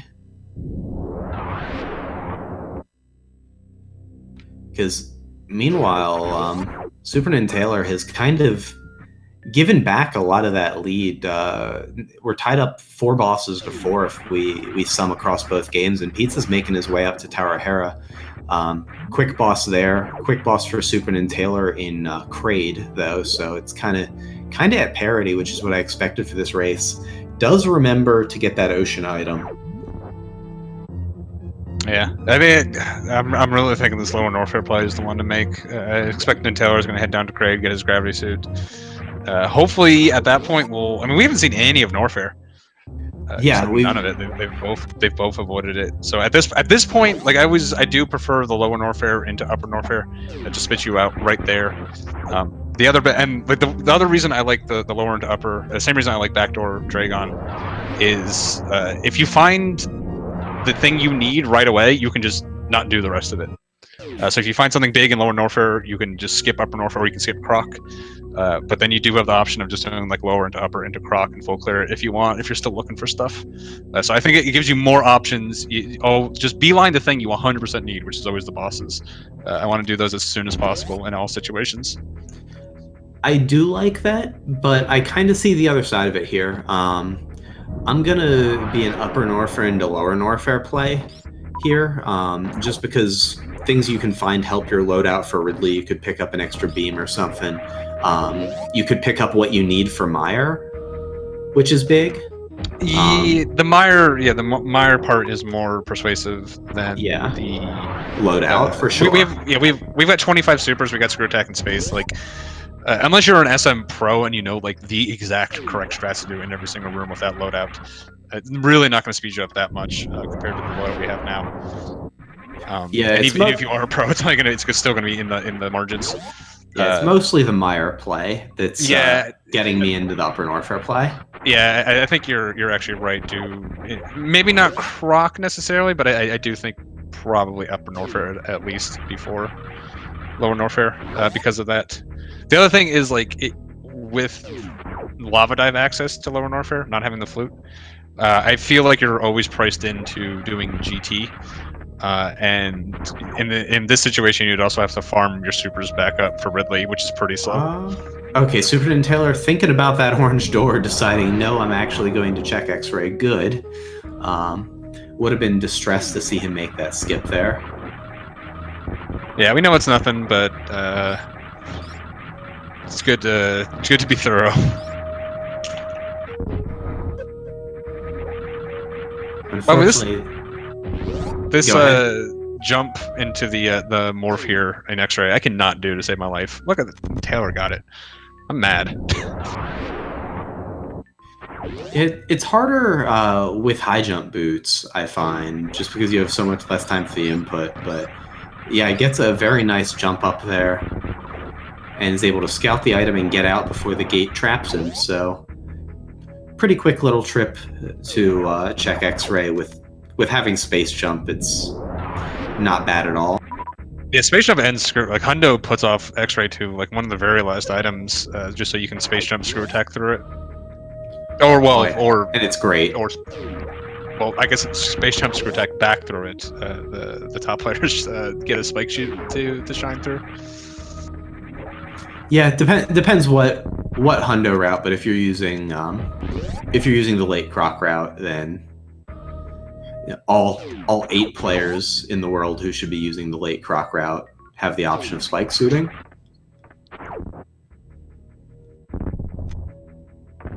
Oh, right, you can't. There's not really a place to spike suit with the other route. Yeah, the other route you're coming up from lower Norfair. You could spike suit lower Norfair escape, like in the Alcoon rooms, but I don't know if I've ever seen anyone go for it. Usually the players who want to run the spike suit also want to run the early ice route. Yeah, if you're good enough to carry a spike suit out of lower Norfair, you're probably good enough to just go ahead and do late Croc. Exactly. I ran late Croc for a long time because when I learned Hundo, that was the route. And I love late Croc, but early Croc is 100% faster for me. Yeah. If by that I mean multiple minutes faster, but faster for 100%. Yeah, it's really the energy management in wreck ship becomes a nightmare early on. It's that and all the extra menus, like if you don't want to do the bomb jump strat for the E-tank, and how efficiently are you going to do your ice clip to Shack? There's a bunch of stuff that comes into that. That route has some really nasty tricks in it. Yeah, it's only for 20-second time save, so exactly. You know, it's really, really thin. Yeah, you do get the charged plasma croc dream as SuperNinTaylor gets 2 supers into crates, not quite a gape enough maw, and he's gonna have to finish off with an extra 400 damage here, but hopefully is able to get good RNG and Crate will open his mouth here shortly. Yeah, it's honestly getting stand up in rando is not too big of a deal. In any percent, it can be a nightmare if you're doing, especially doing crate first, because if you missed it, that probably means you eat it a couple supers in the wrong place and you just don't have enough ammo. But here we got plenty of supers, just gonna huck a couple more and finish it off. It's just gonna be a small time loss. Really not a big deal at all. So here we have an interesting juncture on whether SuperNinTaylor pursues the upper and lower Norfair plays or whether he decides to make that trip over to Meridia, to the front of Meridia. But that really is a pendant dungeon for him right now. Again, no ice, no speed. So I'm liking the upper Norfair play here. Yeah, I mean, I have the same objection with the Meridia play that I did earlier, in which you can't get the Dragon this way with his loadout. So I really would prefer seeing upper Norfair into lower Norfair, as we discussed previously. You know, little commentator hindsight with the fact that Meridia is pretty empty as well, but I think I expressed my displeasure with that play early on enough to that I would say the same thing at this point. Yeah, especially because SuperNinTaylor won't have the out of doing upper red tower, which is already checked, and so there's not even a great routing efficiency option there, and back to front Meridia is entirely available. So we'll see what SuperNinTaylor stranded here at Ether Tablet if Pizza decides to menu to book. Just use the mirror, whatever. Just supers. Just going right past Ice Beam right there. Yeah, we'll see when he decides to do Ice Beam. Ice Beam is behind Speed Booster in the logic, and so he could be trying to stick to the logic and saying, okay, I expect my progression to show up. I've done that wrecked ship was garbage, and trying to see where the logic wants him, and those 2 checks aren't available yet. So I can kind of dig it. Yeah, it's kind of like the fake flipper play though, where it's like, yeah, it's just kind of like screw logic for that, or it's like, or even like early supers, like you're just gonna get those. You don't really care about logic at that point. It's kind of a one-way check unless you're gonna couple it in with Croc. Taylor trying to go for the efficiency here of this lower route. Unless you're gonna one-shot it, just go up top. I go up top. I don't care if it's a green rupee up there, because I'm really bad at that lower route. Especially without vanilla fanfares, it's not that. They're pretty close at that point. Yeah, you can. I still sometimes find myself jumping over the top item and like buffering the spin jump to get around it. Man, that jump is hard to get. I've run into it even when I have a spring ball and I can just hop over it that way. Like it's the amount of room we have. Oh, yeah. Well, this would be a bad seed for me because I hate that location. Although there's no speed here that would make me skip it. All right, and we have some convergence coming up here. We're gonna see both runners get their boots in, a matter of what, 40 seconds of one another. Yeah. And we're all tied up 5-5 right now. Backdoor Dragon is kind of like upper rec ship skip Fantoon, so I'd say that the runners are basically at parity, and SuperNinTaylor looks like he might be going straight for lower Norfair here. Yeah. Not even doing Bubble Mountain, which is kind of egregious. Yeah. Like I said before, like generally I like this play. I think specifically for the looking for Mire, because you don't have Mitch yet. We do know where Flute is. Mitts will get you the Flute, so there's kind of like a 2-for-1 deal. But we don't have Red Cane, so if Red Cane is up here, this is gonna be a really big advantage for Pizza, depending on where those Mitts are. And Taylor could get a Mitts bailout later on, in which case he can just flute back to the Mire area, and it won't be a big deal. But if this is going to be like a double lava dive sieve, like we pretty much need specifically Mitts in Mire for that to, or really behind Red Cane, for that to be a thing. Yeah, I mean, he is going to go straight through GT, not using the gate glitch, is going to check that space jump locked item. Yeah, I'm not sure how I feel about this, just because we've already found things behind space jump. Like I was saying, I feel like you're priced into killing GT when you come this route with a lava dive, because you're going to isolate it otherwise. And if you have space jump, I just prefer just coming over here. Having to loop back around is pretty bad. So if you have space jump, just come this way. It's fine. Oh, and so there's one thing that could possibly be paying off. So if Meyer is ether, this is could potentially be pretty big for Pizza here, because then Taylor will not be able to get into Meyer then. Yeah, and what do we have here? Or Quake. He's got Quake and Taylor does. I forgot where Quake was. Was it in Meridia? It must have been. Yeah, I mean that sounds right. I don't remember where Quake showed up. In fact, I'm not even sure he has Quake. I trust our tracker, though. Shout out to our tracker. Snaky is doing a much better job of keeping track of the items than I am. Yeah, I do remember him getting it. I just don't remember off the top of my head where it was. So SuperNinTaylor keeping his missile count below 28 here, and farming these orbs to get a couple extra supers that he can then Kojak into the ceiling. I thought it was 31. GT. I'm pretty sure it's 28. Look this up. Pretty sure it's 31. What's the prop you bet? You generally know more than me, and I'm pretty confident in this one. I'm feeling good about 28. Get your votes in the chat. How many missiles for GT to not do the awful crescent checks? Or at crescent attack. All right, 29, 31. We got some good votes. Everyone's siding with you, Duck. 42. That's wrong. It's a good number. 42 is wrong. I'll go ahead and say that. It's incorrect, but I like the chutzpah there. I'm a fan.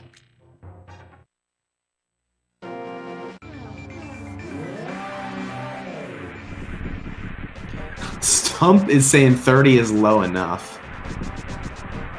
So that doesn't bode well for me. How is this not on the wiki? Oh, okay. If you're below 32 missiles during the fight, the golden trees will only spit eggs. Get out of here. I contend that 28 is safe. You want the 4 missile buffer? I'm still okay. I mean, yeah, you're gonna farm up extra missiles, so you might as well go down lower. But the number is we had outs. 31 or lower.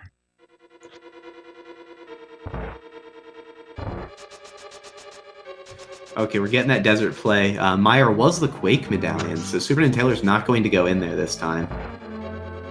Yeah, but it's not gonna. I guess at least it's not upper Norfair play that's gonna cause the issue. It's it's just a bigger play that he missed. Yeah. Oh, and the grapple on Scrota. I missed that because I was looking up how you were wrong.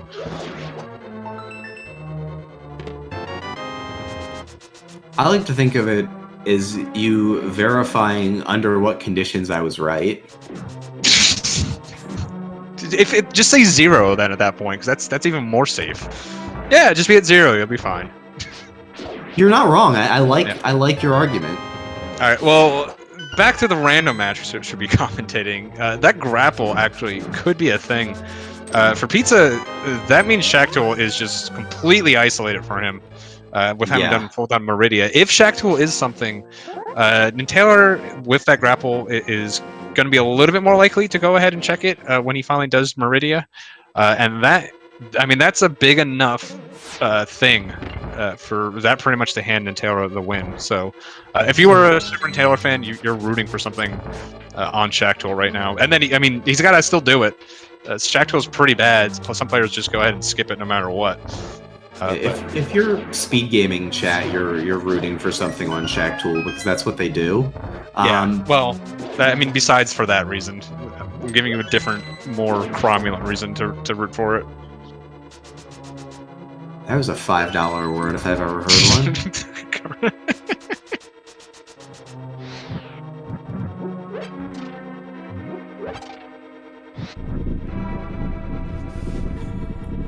I'm losing it over here, dude.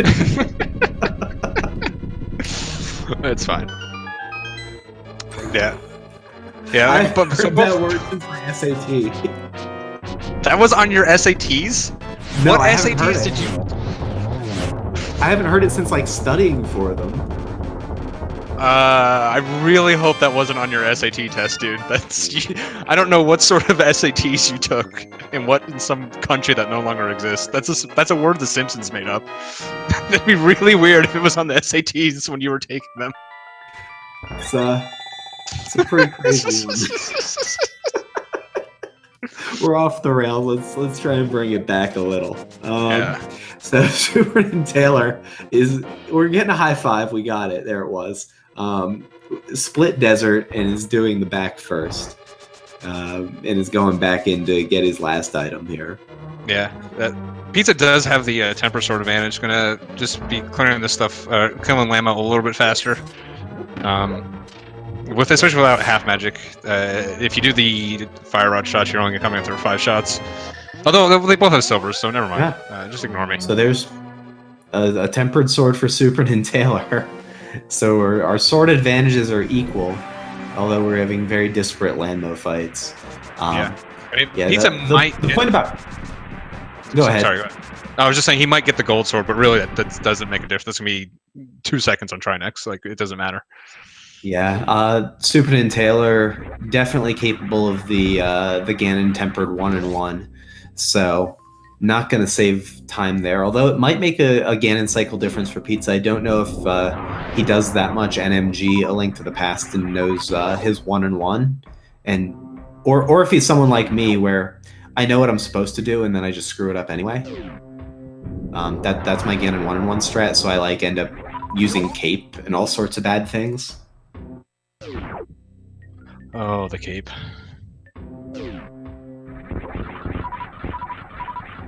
I mean, the cape is better than an extra cycle. I'll stand by that. That is true. So, if you're gonna oops and you got the cape, it's okay. Farming up some supers here. Good call before heading to Ridley. Even with Screw Attack, there's a decent requirement for having supers here through this area. They can really speed things up. But pretty cozy lower Norfair. And like you were saying, I think this is very likely to have some progression in it. Yeah, so the more interesting decision coming up here, since Taylor didn't even have this option, not having Quake. If you're a Pizza, do you make the Mire dip? It's not the worst dungeon to double dip, because it's a flatter dungeon. When you come back, once you have the big key, you can just go straight to the back. You still have to go through Mire 2 again, which is a little slow. But yeah, it does look like he's gonna be doing that. I'm actually a fan of this, especially if this could be a home run, especially if specifically Mitts or something that is directly blocking Mitts is in here. Yeah, if Mitts shows up here, that's a huge game for Pizza. Besides Red Cane, and I don't think we're missing anything else. We just need Red Cane and Mitts, and we're done. Yeah, we're pretty far along. At least from our side, Pizza does also need that hook shot, never finishing off the brainstorm loop. SuperNinTaylor is going to need, of course, Quake.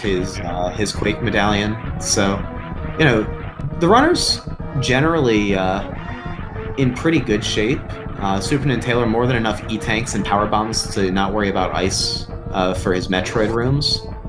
Yeah. I think Pizza's E-tank situation's maybe a little more dire, but does have Screw Attack, so not as bad. Yeah, I mean, these runners are effectively right on top of each other. Taylor looks a little bit further ahead, but that's because he just could not do Mire. Pizza making that decision here could potentially get bailed out with Mitts, or even if Red Cane's in here. Also, another big item, because you can just go ahead and clear it, and then you'll be done with this. But if you're going to make this half dip, the thing you don't want is the early big key, because then it's potentially go modable. Oh, well, there we go. It's, like I said, it's not where you want it. Yeah. Still could potentially get, Mitts or something in here where this is still valuable. But if this is empty, Gonna be an advantage for NinTaylor. Although again, I do agree with this play by Pizza. I don't know where he's going.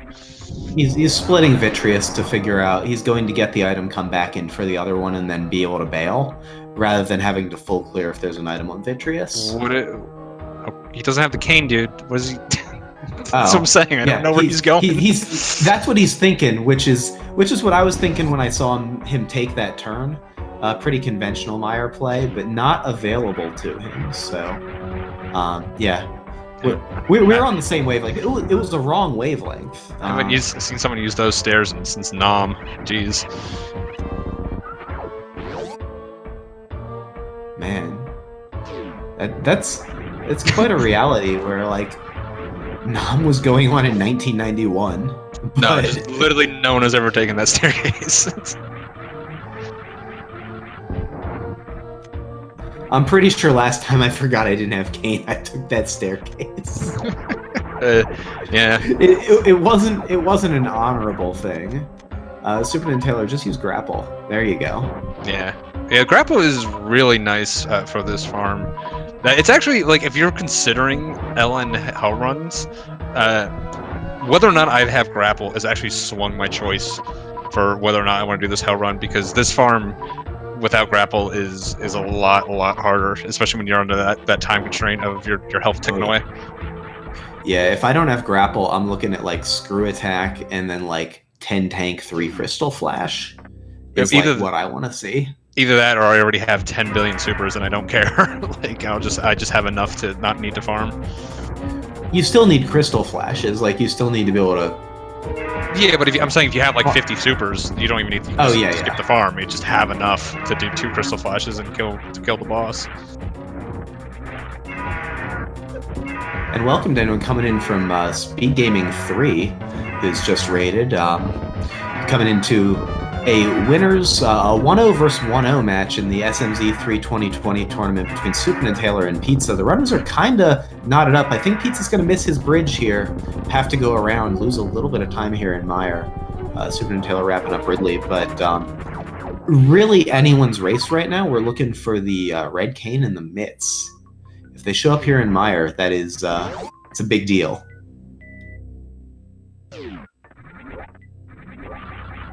Yeah, pretty good Ridley fight for NinTaylor, especially again, you know, we're saying more of a length of pass player, so that was really well done. Yeah, and looks like heart piece there, and that must have been the second item. I didn't see. Did we do cutscene chest, or maybe the second item's on Vitreous and it's behind the cane? Either way. Yeah, maybe. I was more watching the Ridley fight. Exactly. The Ridley fight was a bit of a distraction, but overall, we did not see anything good come of that Meyer play. So SuperNinTaylor is going to get away unpunished on that one. It was a dangerous play. Also dangerous risking turn KOing that platform, that Kazan, that spiky platform, whatever you want to call it. Using power bombs to get out here. Kind of an interesting choice. The I forgot I have bombs choice. Favored by lag everywhere. Yeah, it's easy to forget you have Morphball bombs in this sometimes. On the flip side, if you do enough vanilla speedrunning, it's easy to forget you don't have bombs. Oh yeah, forgetting you have bombs and having sufficient power bombs is much better than thinking you have bombs and not getting yourself trapped in Wasteland. Yeah, I've done the mistake where it's like, oh, I've got 5 power bombs. That's plenty for LN. So I had a Super Metroid Rando League playoff match where I was way overmatched. I was against Ponk or something. I went down there with 1 power bomb pack rather, got completely bailed out by PBs of shame and looked like some sort of filthy genius when actually I was just being an idiot. The biggest PBs of shame ever. The shamiest PBs of shame. It was the shamiest for sure. Yeah. So another SAT word that I'd forgotten. Shamiest. Yeah. Another one that I'm concerned is on your SATs. But interesting choice. Oh, high jump boots. That's with as much SM that Taylor's got left. That's gonna be pretty good, especially in Meridia. But Pizza actually just decided to nope out of lower Norfair. That's already. Yeah, it's an interesting decision. Like he's got plenty of super. It's like it's not going to get faster. Like, I mean, speed will speed you up by like a second or so. Like it's a little bit nicer, but like it's never going to get faster. And if you don't find mitts, like mitts could have been in lower Norfair. Like they're not, but they could have been. If you can't flute back there, it's a long trek to go through that lava dive again. So that's still could be at Franker Z on the below Three Musketeers. Yeah, sure. We do have one location. We're not left. out of checks yet. Yeah, I mean, honestly, there's not a lot of place for them left to be. Like, there's swamp, a huge one we got actually. The swamp. Yeah, they're in swamp. That's the classic right there. They're in swamp. Just I'm gonna stop talking. They're in swamp. Yeah, that's where I've been. I've been looking at that swamp palace for like 20 minutes, and now we got boots. We got boots from Cathedral. I'd be surprised if we don't see our runners both end up in swamp pretty darn soon. Boots were in. Oh yeah, right. In Cathedral missiles, Pegasus boots. No, I was getting confused. The upper Norfair cleanup here from SuperNinTaylor, and probably the swamp play right away. Well, he does have so he still has Croc. It routes in pretty nicely at this point. Yeah. I guess it's out of logic, right? We don't have wave. Wait, we did. I saw wave beam at some point. Does he have wave? He does not. Where the heck was wave? It must have been. Why doesn't he have it? Was it? It must have been Meridia. Was it? I want to say it was Warring Hole, actually. I could be making that up, though. I mean, if I'm making that up, I mean, it would make sense that it would be in Meridia because that's what he hasn't done. Yeah, I know the Tempered Sword was in the beach. Chat saying it was in Meridia. Okay, cool. I believe it. It makes sense that it would be. Yeah. But not fire rod. Yeah, not having wave. You can do the gate glitch. We've seen Taylor do a couple of them already, so we can obviously get through them. It is out of logic though. Is a reason to put off Croc again. Croc is kind of like the pendant dungeon of SM. It's got a boss. Croc is like hell. But you never have to do it. It's just always a pendant. Yeah, it is 5 items. It is slow. It's probably closest to like Pendant Desert almost in terms of feel. Yeah, something like that, I guess. All right, I'm gonna make sure he doesn't have wave. No, he does not have wave. Okay, just waiting for him to shoot. And there's the unnecessary ether, or at least hopefully unnecessary ether. Absolutely unnecessary ether, because Mitz and Kane to open Turtle Rock still. So, yeah, unfortunately, Pedestal fans, you'll have to come back for next race. We're not seeing it today. Yeah, you can't get a single check without both of those items to open TR. I mean, I guess you could hover, but it's logically it's obviously not there, so you're not doing that. Yeah. I think the runners know that they're looking for 2 items that logically keep them from wanting to go into Turtle Rock. Yeah, I mean, sometimes in these go mode can sneak up on you, especially how easy it is to kind of get into go mode in SM. Sometimes you get a haul of a Link to the Past items, and you're like, oh, I'm in go mode. But they've kind of been hunting for these 2 for a minute now, so not really. It's gonna be too much of a concern.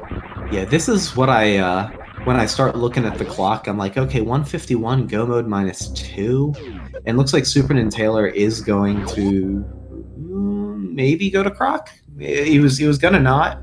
And now he's thinking about it. I don't know if I like this out of logic Croc play. We know that it is in logic, but from his perspective, I just don't know if I agree with the play. Yeah, the thing is, like, wave beam locks so little logically here, and it's not needed for anything. It's kind of like lamp, right? As in, like, you're never gonna go look for it to go do it. You're just gonna do it. So you can kind of just make the assumption that, like, yeah, I'm gonna find it. The only thing is, lamp always is gonna be kind of available. Here it's like wave beam is an excuse to not do the crappy thing. Yeah, Yeah. So we'll see. I mean, it could pay off. It is actually in logic, at least from the C's perspective. We know that, but from Taylor's point of view, he does not know that. It's never going to get more efficient than this, So Yeah, and without Speed Booster as a point of access, having to go the whole way back through Bubble Mountain to get over here. I mean, this could be a home run play for sure for SuperNinTaylor if something shows up here, but I can see it also just being a complete empty. Yeah, well, especially since Pizza, turned down the lower Norfair, kind of confusingly. Like, when is he going to do Croc? Like, he's not just going to come to Croc, right? Like, I don't see him ever really making that play. I mean, he does have Wave. This is in logic for him. SuperNinTaylor not electing to use angle buttons, charge beam, or Croc when he opens his mouth. Charge nothing would be pretty slow. I can get behind not using charge beam for him. No, charge nothing here is just as good as charge anything but plasma. Every charge shot knocks Croc back 2 steps. I did not. I thought it was completely damage based. No. Whatever. Charge is 2 steps. Huh. Today I learned. Although you were wrong about the other thing. Maybe I should look that one up too. No, I'm willing to double down. You want to double or nothing? No, I'm alright. That one I will defer to you on.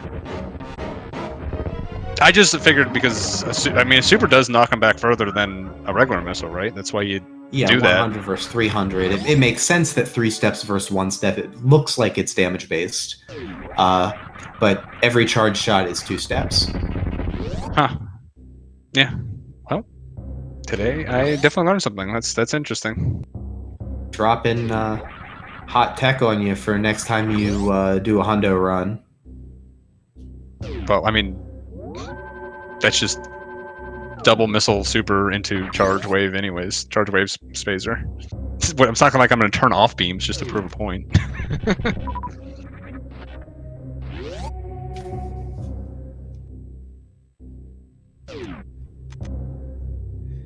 And we see Pizza also skipping by the climb scout. Did just find his hook shot. And SuperNinTaylor is into his Croc checks. So far, we're 0 for 2. We're really 0 for 3. The E-Tank also not really panning out. We got 2 more items here, grapple and the pantry item. Yeah, the one nice... So if you're going to do something like this where you don't get progression, it's nice to find something that speeds you up. He did find Ice Beam. Right now, that's our only available Zep skip. Well, I guess we have Spring Ball. He has Spring Ball, if he knows that one. Well, you need Ice Beam to do the Spring Ball skip, but yeah, sure. Oh, do you? Okay, I've never done it. You still have to freeze the rink. It still relies on pulling you 1 pixel left. Okay, yeah. So yeah, that gives us a potential Zeb skip. Plus, it prevents us from having to do powerbomb Metroids, which is horrible. Oh, but did he save after the Krog?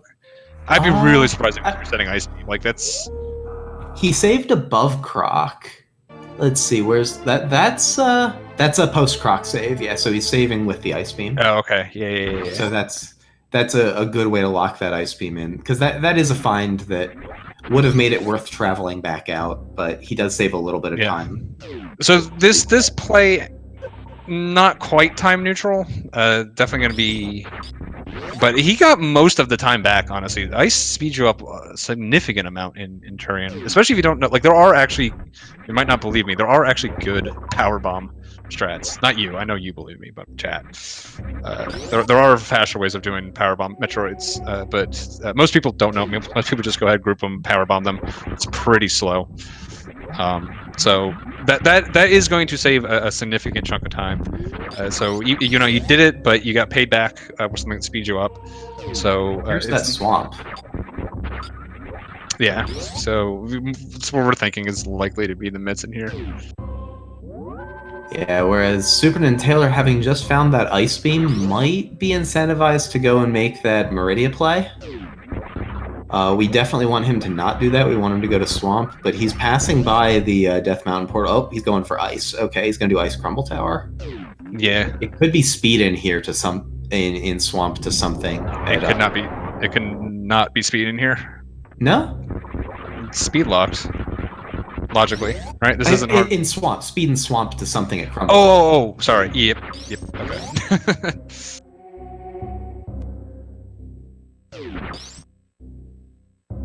Oh, we're going back in. He's deciding that those supers are worth now.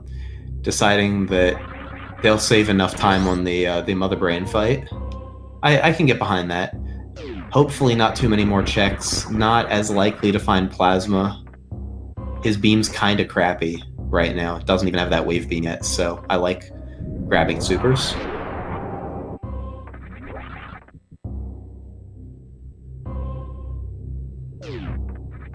And 2 items down. So far, nothing in swamp. This is where like all my money is right now. On swamp. And he's going for the back here. Go mode -2. Deciding we're just gonna go straight to the back of swamp. Yeah, I prefer doing this. If you don't have the big key early, coming back out with the big key can be really annoying, depending on, especially if it's like a big key on Argus. Yeah, you'd have to come back in anyways. So I always prefer just going to the back first. It also gives you the information, unless you know how much is on left side, so you can make the decision whether you want to come back in. We always talk about. I said this kind of with Skull Woods too, where it's. You know, you're making those checks, and it's those checks on the left side really aren't part of the dungeon.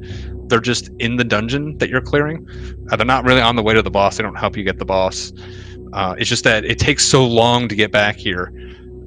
You really like to just put it off the late. Yeah, there's that speed that you were talking about, but that did not lead to anything. In Crumble Tower, could be Waterway, and neither of our players have decided to scout. Climb. Yeah, criteria supers. Looks like also. So, you know, I was saying before, you know, doesn't have a way to get to Dragon, but Dragon was in logic. So NinTaylor is now making this Dragon play with that Ice Beam to be able to do the Metroid clip. Yeah, this is guaranteed to get him a boss, but so's Swamp. This is tough. He did reset out of ice, like throw back those supers that he took time to grab out of Crumble Tower. I think he's maybe, you know, a little conflicted in terms of like what his line is and what the best play is right now. Yeah, I mean, Swamp and Meridia are both pretty slow, right? Meridia does have a few more items. I don't know if you know the top of your head how many items are actually in here. But like it always feels like, hey, Meridia's got to have something, 20? right? Yeah. I think it's like 21. Yeah, so 21 compared to 6, and those 6 are pretty slow too. Although Swamp overall will be a little bit faster, so I don't know. Yeah, it's hard to say from their perspective what you should do. Again, we have that grapple. That very well could be Shack Tool, could be Mitts, could be Red Cane. Red Cane is probably worse for Pizza because if it's Mitts, it'll at least, you know, force you faster. Yeah, it'll definitely gate you faster. Although not by much. Like there's not a lot of Mitch checks, honestly, especially with Turtle Rock off the table. Yeah, Turtle Rock's one of the big scary ones. Also, Ice Palace, but like at least Ice Palace is a crystal here. And there's that wave beam, right item, watering hole. So good job, chat.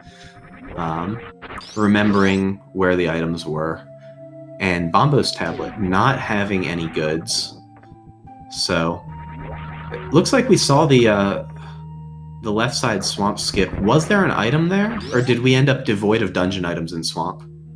I was not counting closely enough. I'm not sure if chat was or a tracker was paying attention to it.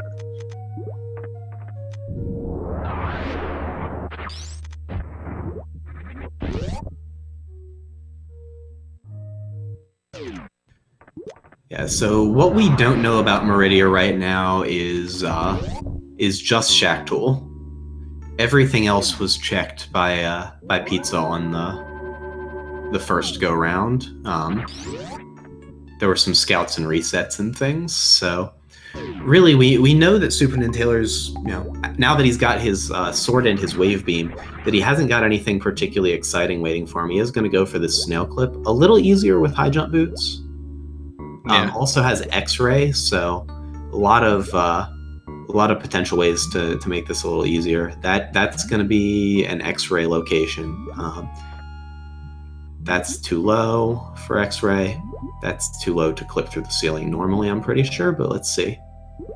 Oh, you can use X-ray to actually I thought you just meant X-ray to position the snail. I didn't know you can use it to clip up. Well, yeah, I guess the X-ray climb thing. Yeah, you can force stand. I need to look climb it. Or, yeah, I need to look into those. I don't really know how to do them. Yeah, you just X-ray and release during your turnaround animation. It puts you in a forced stand. So it's analogous to some of what you use in the X-ray climbs. But X-ray climb is based on the idea that when you move back to a morphing position, and SuperNinTaylor not going for Shack Tool right there with right sandpit. You can use the X-ray to also buffer the snail movement to get him into the right position, because you can basically freeze him in place. Yeah, that's what I thought you were talking about with X-ray. I forgot about the stand-up thing. But yeah, if you get the snail too close to the ceiling, you can also force stand, a lot like what you can use for the Puyo for the ice clip. Yeah, so Pizza for getting into Shack Tool. Yeah, Pizza remaking this lower nerf air dip. Again, this is why I was like, I mean, he's got to be thinking it's mitts down here. Another reason why I think this is going to come back to bite him is, I was going to say, like, I'm surprised he's making any sort of left side swamp skip, because really not a lot left in the seed. But in his mind, lower Norfair is still available. But if he had done this, he would have known his mitts aren't down here, and would be knowing to either finish off that left side swamp or just start chasing that speed right away to the criteria supers or the waterway. Yeah, chasing speed here is kind of attractive, but yeah, I agree. Staying away from left side swamp, if there's items there, that's a dicey play. But with all of lower Norfair that you had kind of abandoned earlier, that it makes it a more defensible play, just because you do have this very linear region. Yeah, I think the skipping that is defensible without having done lower Norfair. What I'm saying, I feel like it makes the lower Norfair skip earlier more indefensible, because now you're skipping stuff you probably shouldn't be skipping. That not doing lower Norfair earlier when he was already here, I don't. I just really don't like that play at all. I agree. I mean, I think we actually agree on this one. So there's not too much dispute here, although we'll see. I mean, we know lower Norfair's blank. It's affected some routing downstream, and we'll see if he ends up getting bitten by it and needing to go back, or if go mode shows up kind of outside of sequence. I don't think there's that many more options, though, other than the speed checks. I also want to just, when I'm saying this stuff, like, again, these are two really good runners. These are incredibly difficult to do. I'm not trying to disparage either one of these guys. These guys are both doing really well. I've made incredibly stupid mistakes during these things. I mean, so just solely from commentating the race. And again, this is going to be a really close race. These guys are right on top of each other. So just mistakes like that are maybe what turns this. So. Yeah, this is sort of... I mean, this is a fairly advanced game, just in general, in terms of the knowledge that it expects you to have as a player and the things that you're expected to do. Both these runners easily pass the bar of what's required to be successful in these, and so we're talking about some kind of nuanced optimizations that I think it's fun to really theory craft about, but that are very, very easy to miss or mix up or even just disagree on in the flow of the seed. I mean, the amount of people that are just absolutely top of their game in both of these games can be counted on one hand, and they don't even play the randomizer. So, like these are just to be really, really good at both these games is really, really impossible. So, it makes it interesting to see like different players' strengths and weaknesses in both the games, and just like how they approach it and all that kind of stuff. And then stuff like that, if you feel like you're stronger in one game than the other, you may make some of these plays that, like, we're going to say, like, well, it's probably not optimal, but if you're going to be slow at it compared to someone who's better at that one game, that may make more sense from your perspective. And to address the chat question, yes, this is a 1-0 versus 1-0 match. So whoever wins this match will be guaranteed a spot in the playoffs. Will be making it through at 2-0 in a really good situation to make a deep run in the brackets. And so sorry, I was just saying, Nintendo got the quick grapple kill on Dragon. Again, really only having access to the ammo fight. Besides that, that's definitely going to be your best option right there. For whatever reason, I find getting the quick grapple on the right side a lot harder. So really well done by him to get that. Yeah, I actually just learned the other day, because sometimes Dragon will aggro you on the right side, and sometimes she won't when you get gooped.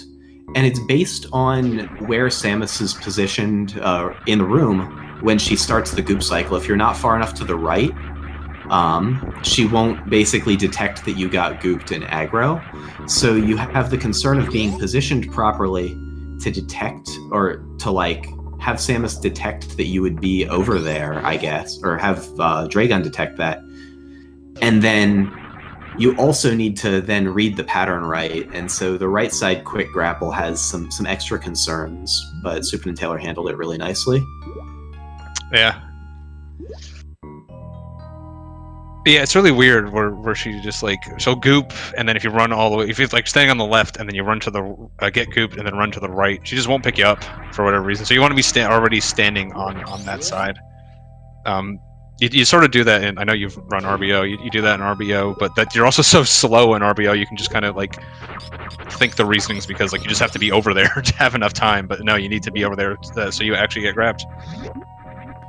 Yeah, I actually learned that from Zenny's RBO tutorial the other day, because that's one of those concerns that you really, it becomes really, really salient when you're running RBO, and it's not something you worry about as much in other categories. Yeah, so until then, I was just mystified. I'm like, why is Dragon a jerk sometimes? Yeah, that's where I learned it too, when I was going over that stuff. Pizza going to get his high jump. Not going to be nearly as a good of a pickup for him. Will be available for Turian, but unless we find that speed, really still not going to be able to do that baby skip. So not going to pay off all that much. In fact, he's just turning them down. That is interesting.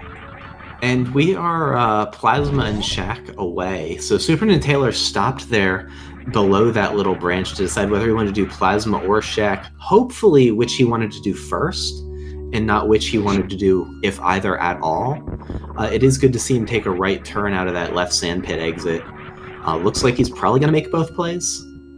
Yeah, so just turn in the high jump, but picking up the spring ball. So would you skip high jump there in Pizza's situation? There's not a lot of value in. Well, he does have speed.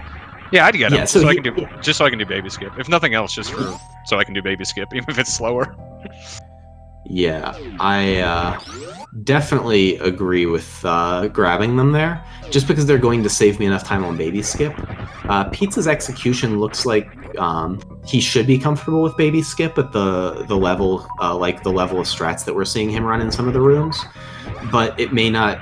It's not something that I can confirm. If he feels like he's 50% or below at baby skip with a good loadout, then it can make sense to skip high jump here. Although speed and no high jump also hex up your movement pretty bad in a lot of rooms. So yeah, I mean, I think even if you literally were to get that and just go straight to G4, getting that is long enough. I don't even know if baby skip is even worth it at that point. I know it saves a good bit of time, but getting that would be a good bit of time too. It'd be pretty close, honestly.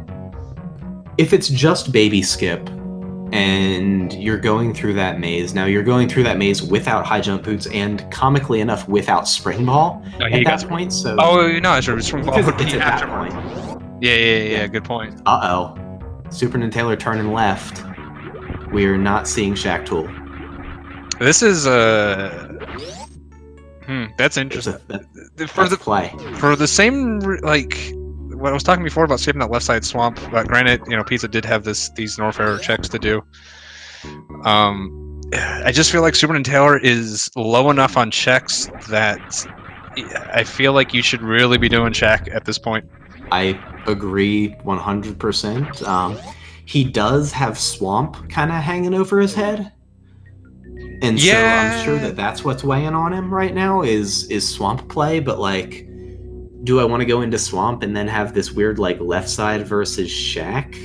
Yeah, issue? it's funny. Both our players skipping location either because they were forced to, in which Pizza literally could not do it, or besides a Crystal Flash again, or and Taylor just choosing to turn it down. And then Pizza skipping left side swamp. Oh, and he's thinking Ether Tablet. He left that like 2 hours ago. Oh man, almost. And he's all in on this Ether Tablet check. Not gonna work out, but I can understand the concern. Yeah, I think both these guys are kind of making decisions that, again, if they were playing perhaps like a weaker opponent in this group stage, these would be pretty questionable decisions. But again, I think they think they're so close. They both probably are thinking they need to make some sort of play here. Even one of those small plays that's going to save you a minute, minute 30 seconds, something like that.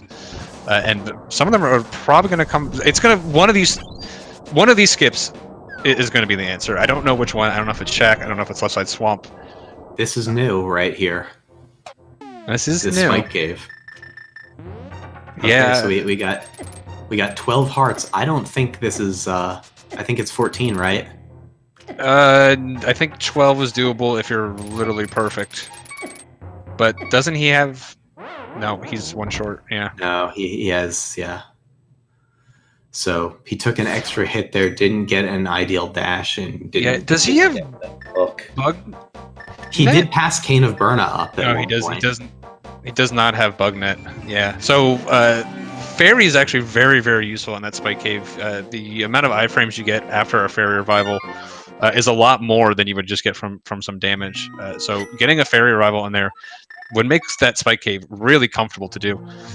So one of that's we're kind of seeing one of the V11 changes come into play there, where bottles never come with anything. So literally the only way you can get a fairy is with that bug net. It actually makes bug net pretty valuable, honestly. If before, when I would see bug net, I would just kind of never pick it up. If bug net's like in like a K45 or something now, I'm going to be grabbing it 100% of the time, just for something like that. Yeah, so we're getting down to the sort of the nitty gritty here on the locations. There's not a lot left. We're seeing the Bombos tablet check that we already know is a bust from SuperNinTaylor, probably as a precursor to Swamp. Looks like Pizza is gonna head for that Spike Cave check. We'll see if that was the problem there. But we've got Spike Cave left, which is about to be crossed off. We got Bottle turn in at the Sick Kid. We've got Magic Bat that are being pointed out. We've got that Shack Tool play. Left side Swamp, and I think that's it. So we're on a pick'em of bad locations. Yeah, I think speed checks. Yeah, I think the main thing is probably the speed checks. Did Nintendo move off this quick warp? No, you got it. Okay, I was going to yell at him about that. He knows better than that. Oh no. Oh wow. Oh that's no. Brutal. That's really bad for NinTaylor. We could very well have Mitz in left side here. Could also have Mitrius, which would be the worst. Yeah, that would be pretty bad. Mostly because you said Mitrius. That is pretty bad. It's the dream. Jeez. I've had one Mitrius seed so far, and I was so enamored. I've been waiting. My dream is for you to stop saying the word Mitrius. That's what I want. My achievement for the day was getting you to say it. Dang it. What was that from Pizza? He like clipped into the chocolate pile. Oh, I don't. Yeah. Game's weird. I've actually seen anyone clip into those rocks. He must have gotten boosted off a dead rock. But yeah, you can get. I'm sure you've seen it. I'm sure you've seen people getting boosted into like walls with the ropas over by catfish. It's yeah. the same thing. Where is he going now? Back to Lower Norfair to go check Vitreous is where he's going. Oh right, we don't have. He doesn't have an easy way there. Yeah, he doesn't have an easy way there. Yeah.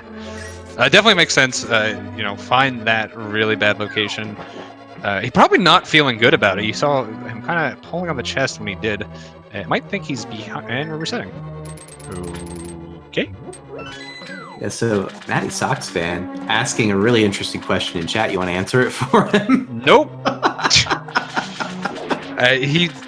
This memer over here is saying mitts on vitreous, but apparently adding the word on is too onerous, so he just kind of combined it into one word that makes me very upset. Portmanteau is the highest form of art, I will have you know.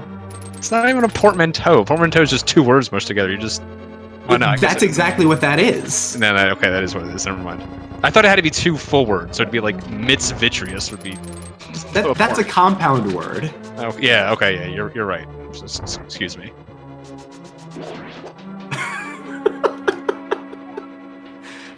So, Duck, you want to do commentary again? Sure. If you came to SpeedGaming looking for some hot commentary on what a portmanteau is, then you've come to the right match. All right. So Pizza has not done Rex Ship, is looking at... oh, I completely forgot he hadn't done this. At Rex Ship as his play. Yeah. I guess decided against doing the just vitreous check. Thank you. You're very welcome. Yeah, so we did... I'm paying a little bit more attention to these swamp checks. We did see a map. I haven't seen the compass, just because I haven't seen it. We could have actually been there. So there's at least one item on left side, maybe two. We'll see where this big key is. Again, like I said this before, I do prefer coming back to Argus first, killing Argus, and then going back in. Especially if you're this close to go mode. If you find mitts or something on Argus, a little bit more of a incentive to skip left side. But I mean, with what SuperNinTaylor has left, I really, really think he should be doing left side. I'm going to be shocked if he skips that. Yeah. I agree. It may just be one. If this isn't an item, then it's just one item on left side, which makes two. No, so it is two. Yeah, skipping two is. I feel like two is a lot of people's rule of thumb. Go ahead and do left side for two or more. If it's just one, then you can go ahead and skip it. It's just one. It's bow, and you're gonna last location it. That's my rule. Yeah, that's kind of. It's one of those. It's like if that's what's gonna beat me, then so be it.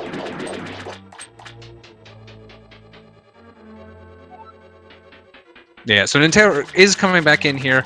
Honestly, I really think it's... I kind of want mitts on criteria supers, just for more ammunition against Solsky for... you should scout that.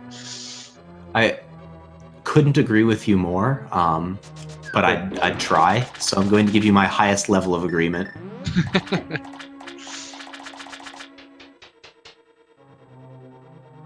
Meanwhile, Fantoon is being scummy. That is a very red Fantoon. That is a right slow, if I saw that right, to wrap things up. Nice minority pattern there, as Fantoon is now dead. Yeah, I've noticed... And we are seeing the left side swamp play here from SuperNinTaylor, so keep an eye on this. Yeah, well, this is one of the... pretty much this Shack Tool or speed checks. I'm really thinking it's going to be the water. I have seen waterway mitts one too many times. Yeah, I'm trying to remember. Something bad was on waterway just the other day, and it always seems to happen. Waterway mitts was that one co-op me and Cutie did against you, where we missed it, and we ended up trying to do suitless Meridia without high jump. Oh, good times. We both missed it. Like, I was supposed to check it, and I was like, I forgot to check it, and then like he went down and forgot to check it, and I was like, oops. And then like we were out of locations, and he finally checked it when he sent me, of all people, to go to suitless Meridia. Back before I really knew what I was doing too. It was quite the thing.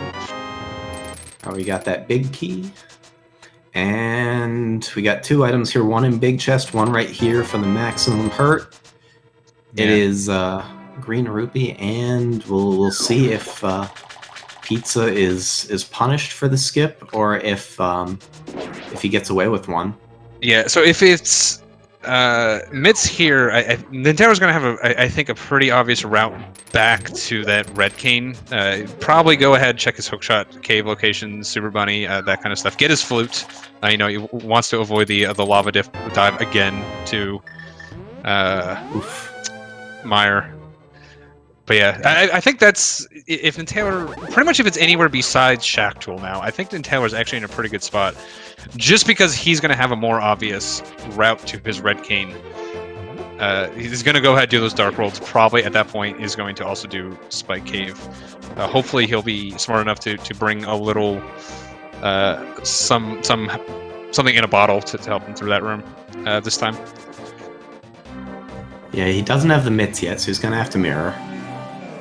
Not even sure where he'd be going with the mitts. I'm curious what he's doing right now. Is something Magic Bat. Oh, Magic okay, Bat and yeah. Magic Bat. So those have been hanging on for a while. Sick Kid may have been forgotten, but Magic Bat is fairly recent in terms of him getting his powder. I want to say Pizza checked this, right? Pizza. So I don't think this is going to be anything. Actually, I think so it all blurs together. Is sort of the answer. I don't think we've seen this. Chat was saying we haven't seen it. We'll see if it's relevant. If it's relevant, then we haven't seen it. But no, it's one of those that isn't going to matter. Yeah, so hopefully Nintaylor goes ahead and beelines these speed checks. I really got to think those have got to be it. Oh, and that's a good point. I'm just remembering. Obviously, Pizza never doing these checks either. Maybe thinking that speed is locking this the reserve item. We know it's nothing, but he obviously doesn't know that. So that might be why he decided to come over here instead of beelining Vitreous. If it's Mitts on Vitreous, again, this is definitely Pizza's seat to lose because he will get back there sooner than Nintaylor. Nintaylor's like when you make a play like that to Spike Cave and it doesn't work out, it feels like you're just going to end up last locationing that, honestly. Oh yeah, we have the Bonk Rocks in King's Tomb. Although King's Tomb not available this way, so kind of a shaky route for SuperNinTaylor. Yeah, he did have the option to. I think he might just forgot. He doesn't have mitts for the second time. Yeah, he might. What he might be doing here is, if you're using a map tracker, you're going to see Mitslow, King's Tomb, big nice green. It's like, oh, I can go get it, and then you realize, like, no, I have to do it the other way. Mitts in King's Tomb is a pretty nasty location because you have to do this. If you remember to do this, he should have just come into Dark World first. Obviously, just kicking himself a little bit here. This is another location I'm not 100% sure that we've seen. I think both of these runners did. No. Yeah, both of the runners did these like North Dark World checks early on without boots. So King's Tomb not available, which is the problem with King's Tomb. It gets hard to isolate it in these types of situations. So if mitts are here, this is really, really big for Nintaylor. Yeah, although if it's mitts, he probably isn't getting back to Spike Cave anytime real soon. So No, I think that's he the rough is right. thing. No, if he will get back up because what he's going to do is he's going to do his dark roll checks, and that's going to drive him right back into Spike Cave. Just as long as he remembers to go ahead and pre-grab a bottle, thinking like, okay, this is my opportunity to re-get it. So I think if NinTaylor gets his mitts, he may do the Smith sequence, but he's got a pretty obvious path back into Spike Cave at that point. So I think he's fine. I think we're seeing not go mode ice. We're probably going to see, the Smith stuff. I mean, there's like 5 minutes of lost time in that, especially the ice play, which I think is higher on the list. It's true. He could. Well, here's the thing: he knows the flute is up behind his mitts on floating island. Did Pizza just bail on the climb supers? Yep. Yeah, Jesus. Oh no, he was taking the transition to get a reset point to the ship because that saves 3 seconds. I don't know. Maybe he forgot. I guess it saves a decent. I mean, if you're all the way down in Waterway, that's a big climb back up. So okay, yeah. If you're taking this to Waterway, well, he's absolutely 100% going to take it to Waterway. Yeah, I was thinking reset to then head to Waterway because you're going up climb. But yeah, if you want the reset out of Waterway, then that makes sense. If you don't want to do early Torian, might as well just save on the ship though. Get your refill while get a free refill while you're here. If you want to do that, Yeah, but it wasn't climb, so it could be Waterway. So unfortunately, not the dream where we get to give Solsky heck about it. Yeah, Solsky did have his mitts in Waterway. Oh, Back of Thieves. Yeah, I could have sworn they had done this. So no, they both noped. Yeah. Wow, these isolated locations are really rearing their head in a very ugly way right now. Yeah, it's also definitely gonna be the situation that either one of these guys, when they find their location, they're not gonna feel good about it. If it's mitts in here for Pizza, he's probably feeling okay knowing where that speed was. Not really a way of getting that any earlier, so he'll probably feel not too bad. Although anytime you do this much, you always start imagining weird ways your opponent could have done it, where you're behind by a bunch. Oh yeah, there's a bunch of ways you could have done this faster, but like it's not exceptionally likely that you would have. Yeah, I wonder how many items. Flag. I don't know how many items are on the back of Thieves down here. If there was just like one or something. Wow, oh, so wow. Not speed locked. All right, so we're down to just Shack Tool in Super Metroid. In SM. And we've got Back at Thieves against Just Vitreous. Like we're getting real thin. Yeah. And if it's Shack Tool, NinTaylor is going to be real upset that he didn't make that play, because he would be finishing up right around now, I think. Would have been in go mode for a little bit. Nope. Yes, it was 3-item front, and we're out. He knows it can't be pegged. There was the heart piece there too. So it was 2 items. Okay. So that means I'd be surprised if Pizza doesn't get back to Thieves sometime soon. Yeah. Front of Skull, yeah. Both items are in front. Yeah, I know. I guess Pizza was the one who did. Oh, I think he's just doing Back of Skull now. I don't remember how many items were in the front.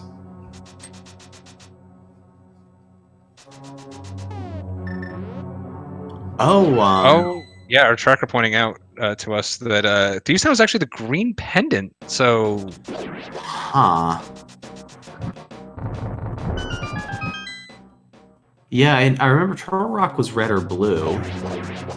So Skull and Thieves, maybe he has them tracked backwards? It could be a tracking error. Yeah. It could very well be that. He may have marked Skull as green pendant, which may be why he's doing this right now. But very nice. Optimal money from SuperNinTaylor right there. Very nicely done.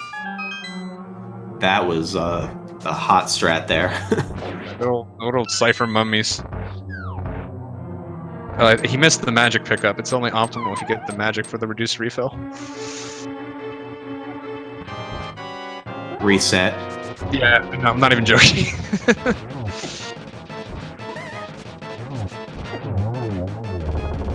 Pretty nice moth too with the poke strats. And looks like we are seeing that Vitreous, and it was green pendant skull, so he didn't mistrack it. We mistracked it. So good job, SuperNinTaylor, knowing what was up. And by we I mean you and I and chat, and our tracker is on it. I'm pretty sure our tracker just listened to me earlier. Yeah, probably. It was probably my trackers screw up. Should definitely know never listen to the commentators. You don't know what we're talking about. Absolutely not. That's why we just talk about nonsense like SAT vocabulary. FA for made up words.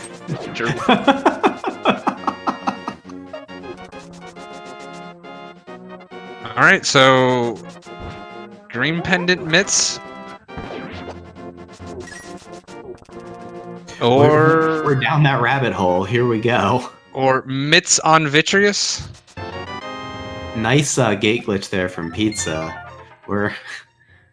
Oh man, this is so thin. It's really gonna, I mean, obviously come down to who finds their item first. SuperNinTaylor 233 and go mode -2, like, has to be feeling it.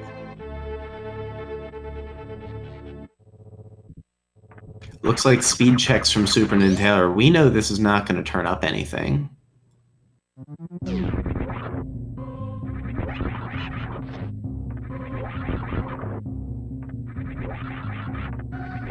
I'm really thinking it's miss on Shaq. I mean, that would be the great justice of this one, right? Because it would punish our runners in the way that you want to see them punished the most. Well, it wouldn't. It would be rude for Pizza because of where the grapple was and when he did Meridia. I quibbled with when he did Meridia, but even that was mostly just the method, not necessarily the timing. It would definitely be a punish for NinTaylor. He had the option to do it, just turned it down. Yeah, that was a hard skip for NinTaylor. Definitely less reprehensible for Pizza. Yeah, I feel like we've played this enough to know not to skip Shack Tool when you can do it. It only takes you being horribly bitten by it once just to go like, I'm not doing that again. It's such a horrible last location, and it's not like, Left Side Swamp was saying like, well, there's one item over there, you can skip it. It's always the same level of pain, so just bite the bullet and just do it if it's available. I'll argue if you know how to do the ice skip and you don't have grapple, then that's fine to skip because it's out of logic. Yeah. But if you have grapple, it only takes you losing one seed by 50 minutes to go like, nope, that's not happening again. Because again, it's it takes a good minute, but are you really going to lose by a minute? Yeah, although we say this, and I corroborate your stance and support you in this, but then I feel like I won a race last night on the basis of a Left Side Swamp skip. So, sometimes you got to make those plays. Sometimes you do swing for the fences, and sometimes you get bit. And so it's okay, but the flip side of that coin is, especially when you're doing a 1v1, you find yourself in this situation where both of our runners have done some things that maybe at this point they would rather they had not done. SuperNinTaylor is gonna freeze the zeros here and go get his nothing, but not gonna reset. So I'm curious where he's headed.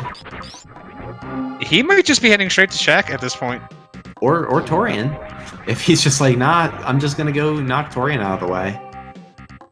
Yeah, this is his one thing. His ammo's bad. Generally, you just do Torian last. If you do have these isolated checks down here, this is like the one other time you would tend to see an early Torian. Although still missing, bad ammo, missing like plasma to make the Mother Brain fight a little bit faster. Yeah, I think this is the Shack play. So this could be big. That's what it's looking like. Granite still is going to need to find his Cane of Samaria. He could. I was saying, it does really couple in nicely with the Mitch checks up on Death Mountain. He could make the Ice Palace play first, which would make some sense because Pizza? of two items back a swamp. Oh nope, this Pyramid Fairy. Oh, yeah. I forgot. I completely forgot about this as well. I was thinking like Ice Palace or something was 5/6 and just wasn't even a thing. So this is, this wouldn't technically be what we were saying, but this would be Mitts behind Vitreous. Honestly, this is feeling like it could be it, just because of these Mitts are so... The texture on where the Cane was, in terms of like hook shot, or not so much hook shot, but like, I don't know. Cane was in a bad spot. There's not a lot to tell me that this is probably the Mitts, but I definitely think it's a strong candidate. Well, nothing besides like we're literally looking at the last 3 locations here. Okay, there it is. Yeah, and so that's... he's not wild about it. No, he's very upset about that, but it's actually going to be good for him. So he is in go mode at 2 minutes and 38 seconds. And Taylor is going to be doing this Shack play pretty late here, unfortunately. Really that's go mode for Pizza. Honestly, God, this feels so bad. Honestly, Taylor is going to lose this one because he died in Spike Cave. If he got that red cane in Spike Cave, probably would have made this lava dive play first. He was the first to check it, and so yeah, I think that death it was going to be the match, honestly. Because right now I agree with your assessment. It's a huge lead at this point. Yeah, because Cane directly to Pyramid's Fairy is Pizza's advantage. Yeah, he's gonna have a pretty easy seed to finish out here. All he needs to do at this point is it's funny. The only boss we actually needed these mitts for, besides actually Ganon's tower access, is Cold Stare. Normally in a regular randomizer you do need him for Vidi, but because we have that LN access, don't actually need him there. So very little of those mitts actually blocked in this seed.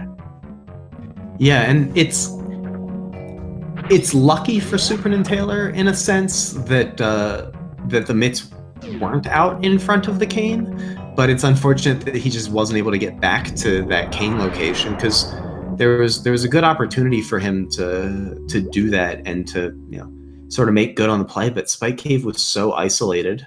Yeah, I think we felt doing it with a bad loadout and just not prepared for making that play. It was a tight play and he just didn't get it done. Yeah, honestly, there's not a lot of changes in V11. There's the Ridley and Mother Brains available with just ammo now.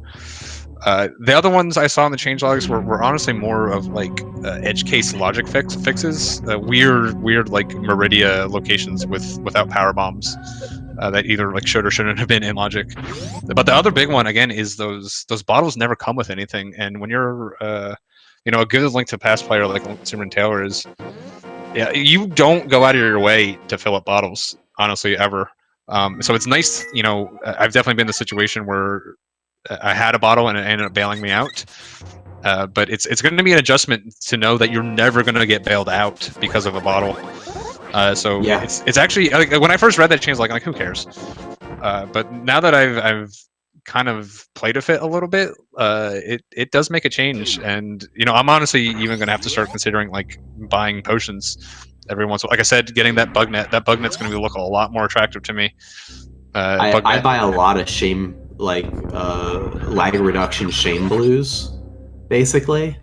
And I'll just find a reason to flute to 2, although flute not an option here. But I don't know if in this seed, in this situation, I would have been able to, cobble it together to go and get. Yeah, we don't even have potion? mushroom, do we? Like, No. we don't have bug net, so you can't really.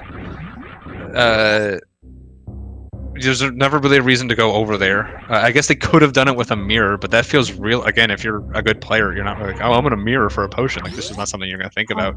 I'd mirror for a potion up there, but I'm not a good player, so. Yo, you beat me. You beat me to it. You got the right caveat there. I needed to, make sure that you were aware that I was aware of your word choice. Look, if we're gonna calm again, you can't beat me to me making fun of you. You can't disarm me like that. That's not gonna. It's not fair. This sounds like you just need to level up a little, get good. Yeah, but I mean, Bugnet wasn't anywhere. We didn't have the mushroom to get a convenient. Like, there are shops in other places. Like, you can get a red potion, Kakariko on Death Mountain. But it's not really a good time to do it. I didn't even really see when Pizza got his. Even the fairy, the wishing fairy is always a green potion now, which is a little nice. But green potions are really the least useful of the potions. Yeah, and SuperNinTaylor coming back here, not gonna grab that Cane of Burna. So I think you grab Cane of Burna here, thinking about that Spike Cave. You still are on 12 hearts. Wait, where's Cane of Burna? It's up above GT, I think. No, that was GT Supers. Well, maybe it was. Again, I might be getting my seeds confused. I've played and watched too many of these. I watched one earlier. It might have been my match that I watched back. That was an energy tank up there.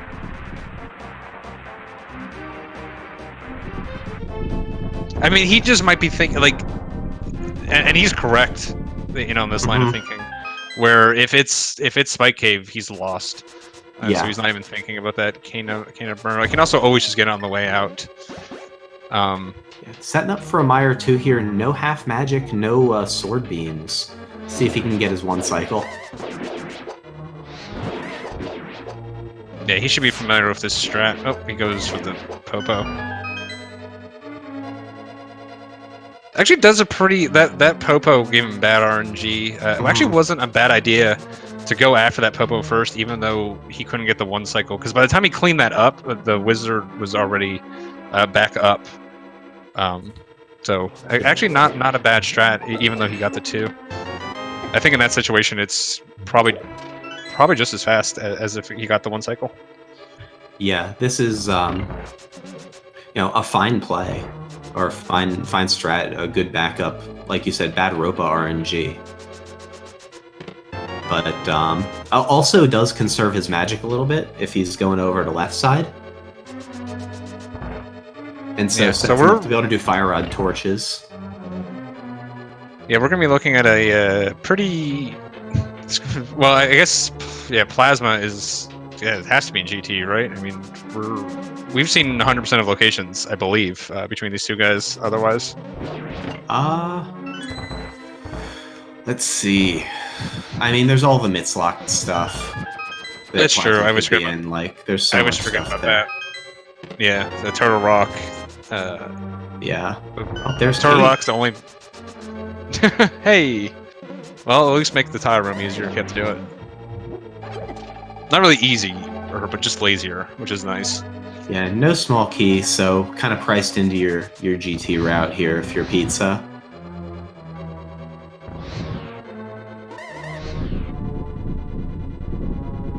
And SuperNinTaylor going straight for cutscene. Don't hate the play. This isn't going to work out, obviously. We know that he needs to get back to Spike Cave. But doing everything you can ahead of Spike Cave makes sense. And he's really not got a lot left that he can do in front of Spike Cave. Stun prize is a heart. And so interesting that he dash killed the Stalfos there, but still got the stun drop. I didn't realize that you'd get the drop off the dash kill. Yeah, I guess I don't really think about it. Yeah, I'm pretty sure that's true. I guess you get drops off dash kill stunned enemies? I don't know. I don't know how this game works. Yeah, actually I found Some of the prize pack things are actually different. I realized the other day, at least in vanilla randomizer, maybe not SMZ3, prize packs don't reset on a save and quit unlike vanilla. So there are a couple hiccups there. Oh, that's really interesting. I didn't know that the prize packs didn't reset. The only reason I noticed it was because Vanilla's got the standard prize packs now, and I did a save and quit, and I killed something, and it gave me bombs. Like, ooh, the bomb pack, and then I killed another one of them, and it wasn't a bomb, and I was like, what? I was very confused, and I was like, oh wait, it didn't reset. All right, so if you're Pizza here, do you get Josh fairies on the way up after getting bodied by spikes? I'm thinking about grabbing the fairies here, and looks like he is as well. It's shameful. Yeah, Imagine SuperNinTaylor is thinking. SuperNinTaylor may be rage quitting, is what SuperNinTaylor may be doing. I definitely respect it. He knows that whatever it was cannot be going good, and like just doesn't feel good. Yeah, I mean, I'm surprised. Like, he knows he died in Spike Cave. That's like, I don't know how you mentally check that off. Like, that's such a feels bad moment. It could be one of the things that, like, I know I do this. Is like, if I'm about to get an item, I will track it before I actually pick it up. Mm-hmm. That actually, I remember that one time very specifically burned me. I had a bow on Spectacle Rock up top. And I marked bow, and then I went to check like inside the cave, and I just saved and quit, and I went to Eastern. And I'm like, "Where's my bow?" I was like, "Oh no." I've done similar. I don't remember what the circumstance was, but I feel like I've done it with bow as well. It's always bow. Yeah, I like marked it, and I was like, "Oh, I have this." Pizza's getting some good mileage out of his stun prize here.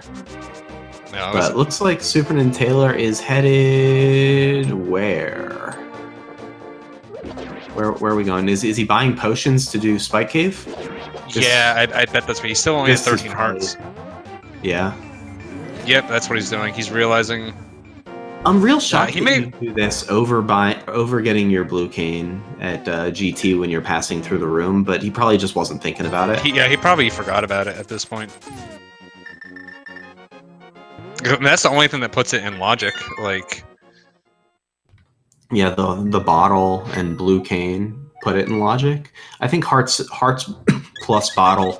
I think blue cane by itself. Well, you don't need because you can get through there with just blue cane. Yes. Cape you need a magic extension for it to be in logic.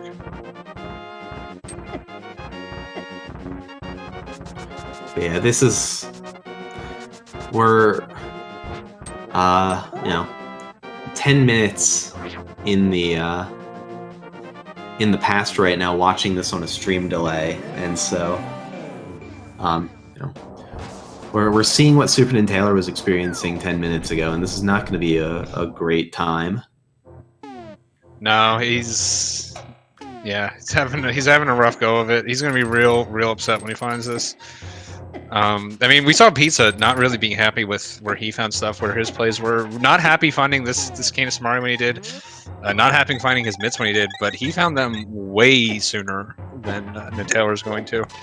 And is going to have a pretty comfortable win here. Probably going to be a little surprised at this win, to be honest. He knew, like we were saying, this was a real close match. It was real close until, I mean, not even the Cane. The Cane didn't put it away. Well, it did, only because mitts happened to be behind Cane specifically. Yeah, but, there were... at the time, it was certainly not a GG, even finding that Cane, even with Taylor dying there, until we found out the rest of the horribleness that the seed had in store for them. Yeah, hiding the mitts behind the Cane in an SMZ3 unique way in the Mire area through Pyramid Fairy was it was a thing. It's what this game does to you. Yeah, it's the like. Especially if you're used to the normal randomizer, you just have like all these tidbits in your head, like, oh, mitts can't be behind Vitreous.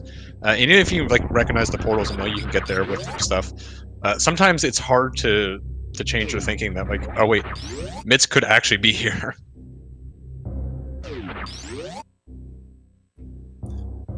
Yeah, definitely it makes for a tough game for sure. I do like seeing those SMZ3 unique locations arise. So I'm kind of drawn to some of the things that make this game unique, like Mitzenmeyer area, or morph at some of those exotic locations like Croc's Lair and things like that. That make this an exceptional randomizer rather than just kind of a mashup of two randomizers. So I do like that, but they can also be some of the locations that register as player, as some of the more trolly things that can happen to you.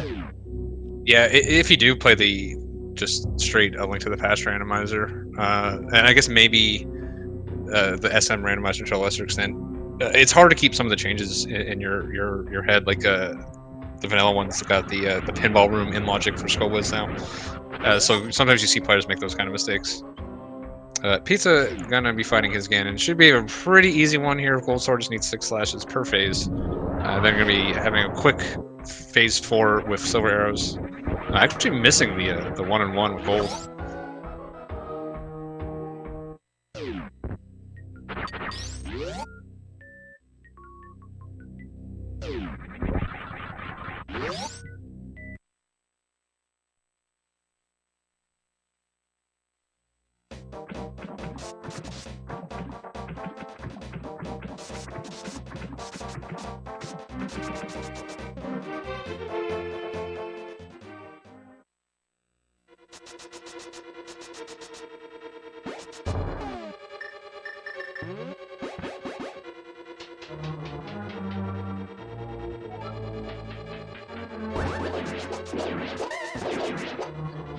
They're making another dip into Mire. Gonna finally kill his Viddy.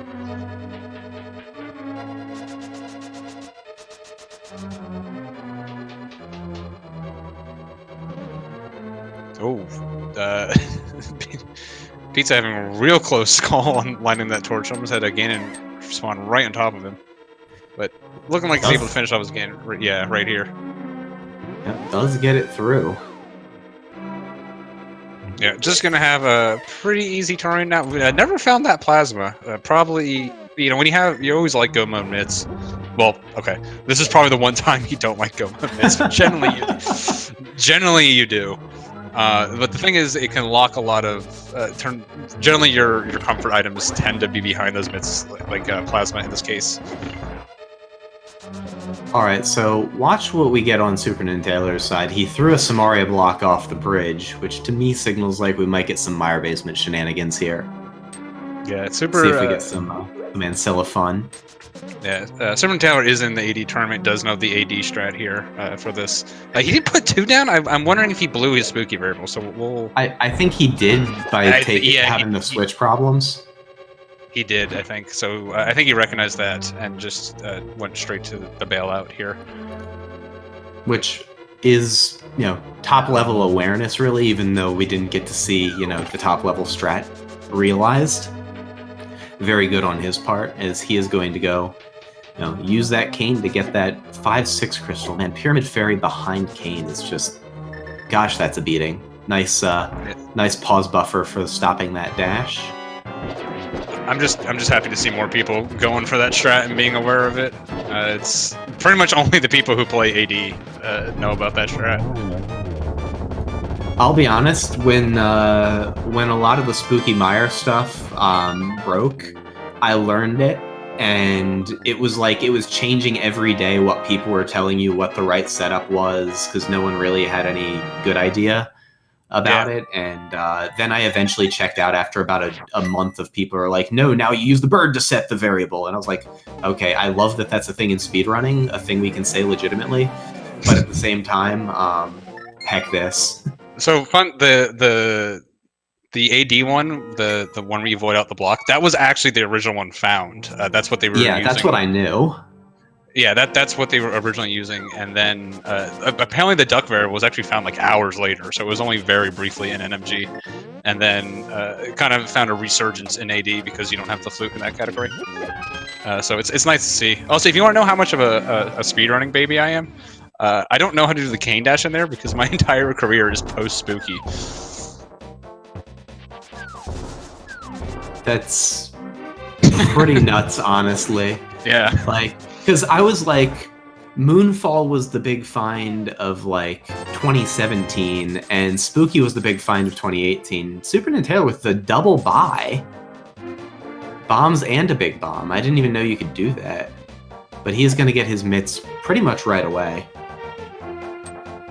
While we see Pizza setting up, see if he's going for damaging himself down as much as possible, because no high jump, not worth doing the baby skip.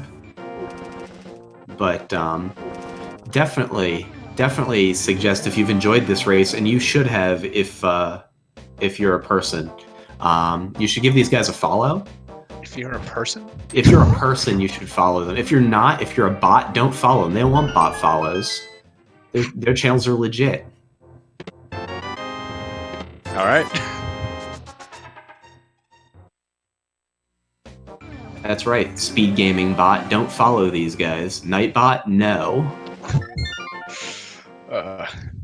Yeah, so Pizza a little low on ammo here. It does have, charge beam, so won't get soft locked here.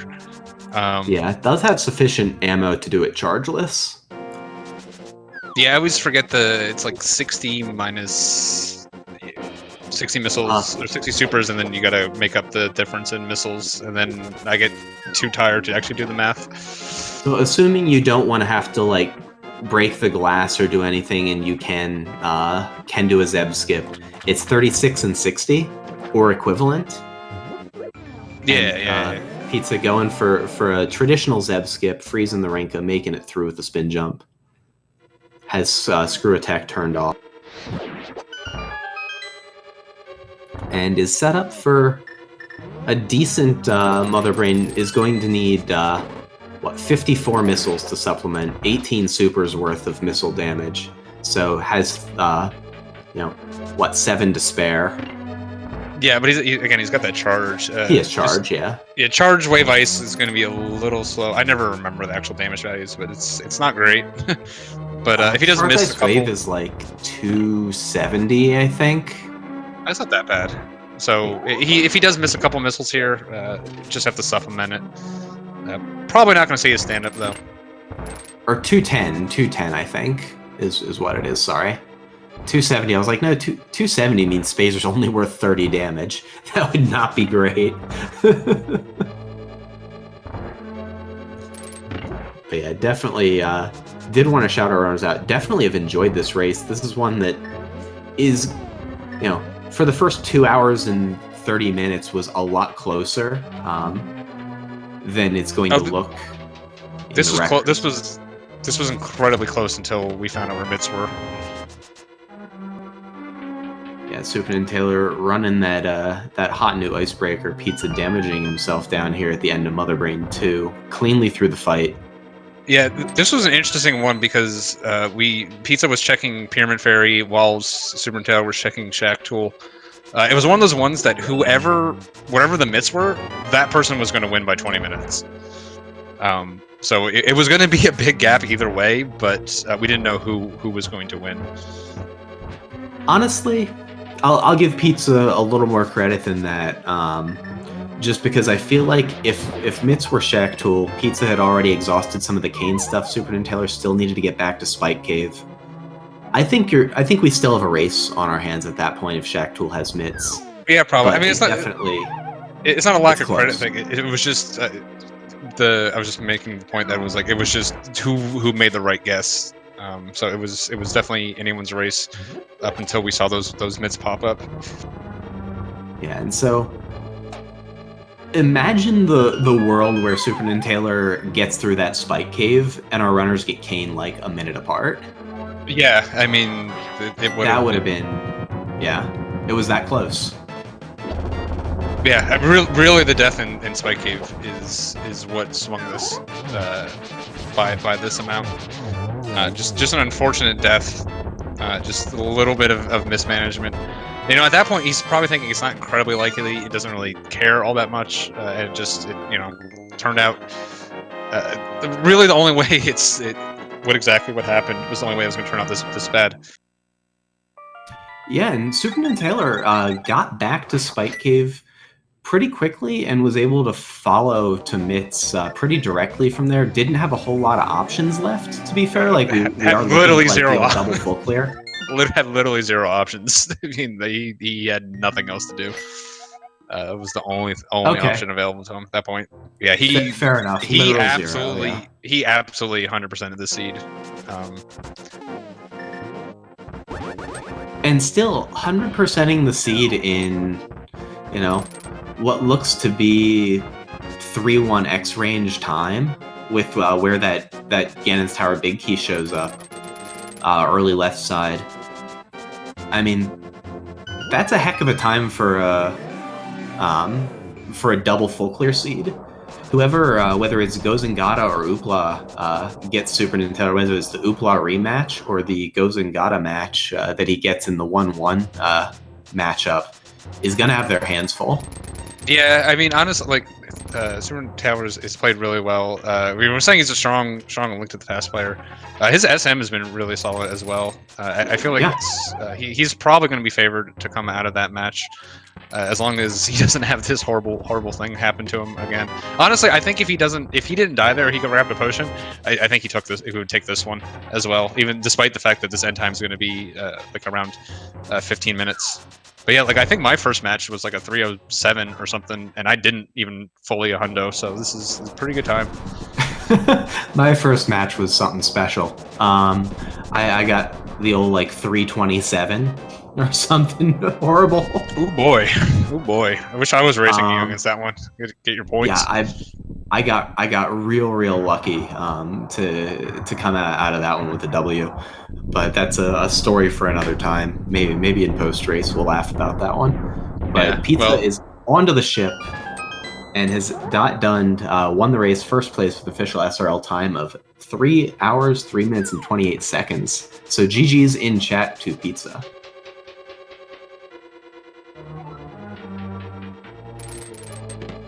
See if he wants to come in for an interview. SuperNinTaylor getting his cape, starting his GT. Hopefully, Pizza wants to come in and chat. Has locked up his place in the bracket stage of the tournament at 2-0. And clearly, a crap seed like this, still a 303. That's, you know... Yeah, that's a solid time. Yeah, I mean, again, we had the midst being the go mode locked a lot of stuff in A Link to the Past off, so all that stuff was off the table, but still real good time. So I think I'm just looking at the standings right here. I think Pizza might be the second person to advance the brackets at this point. Yeah, I don't know. I didn't know that there was another round 2 matchup that had been played. It looks like 3. So me, Liam, Atlas, and it looks like Batiza will be the first 3 to brackets so far. Okay, all first quartile players, all top seed in their groups, and I'm surprised you didn't choke it. Jeez, man. No, I was pretty sure you were making brackets, dude. I mean, my group was not as a 1 seed, not the one you would draw up at all. I had both Fred Coughlin and Total in my group. Yeah, that matchup was sweet, by the way.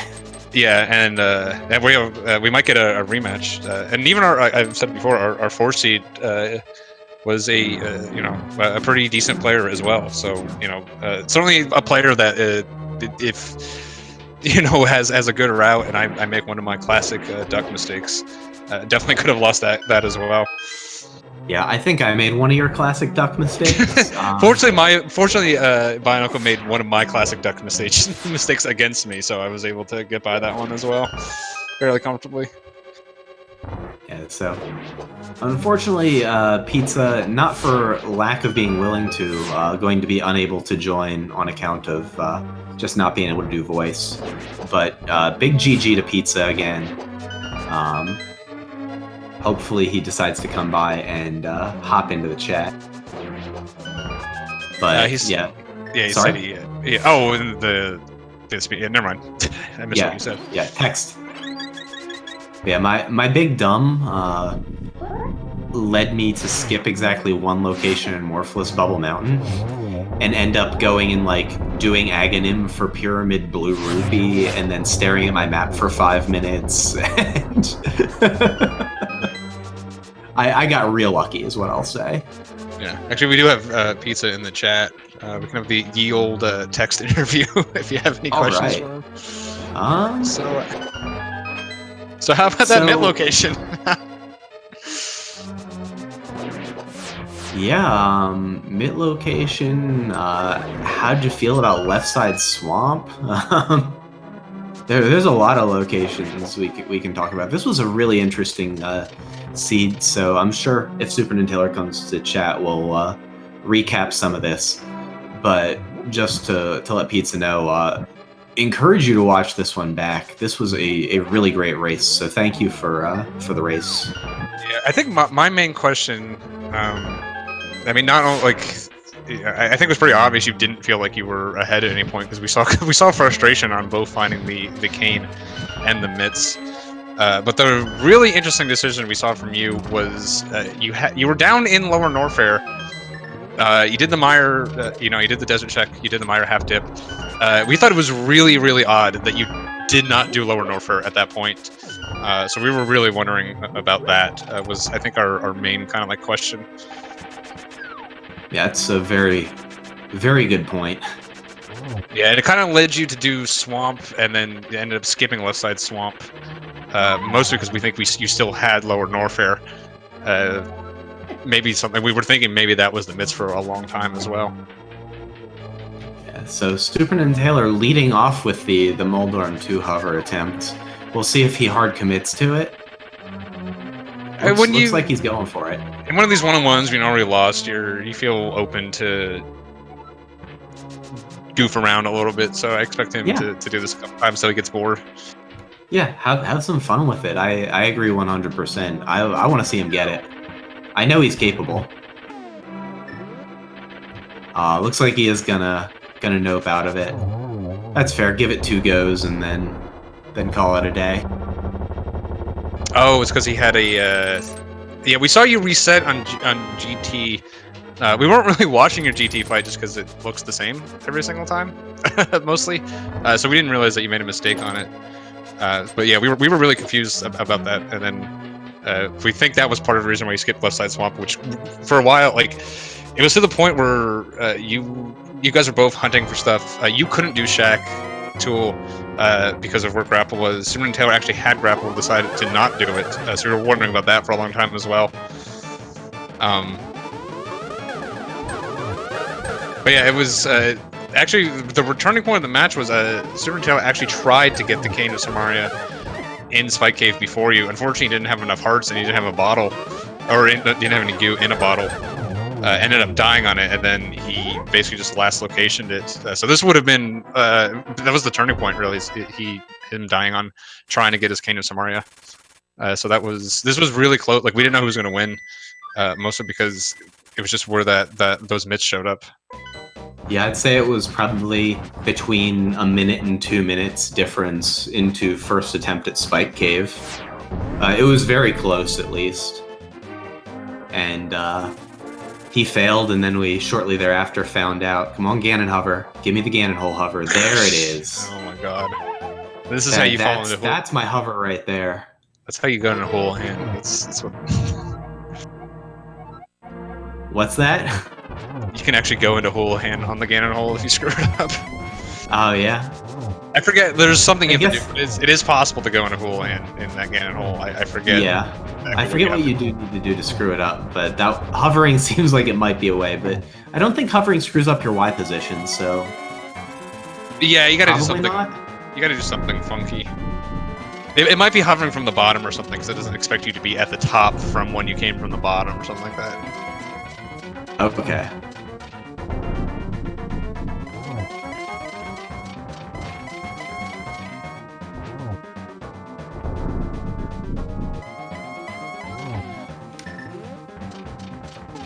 Yeah, we'll see if it looks like he's setting up for the triple here. Maybe? There we go. Nice silver scan in there. Well, I mean, we were talking about the high jump boots. We're not 100% sure if you normally go for baby skip.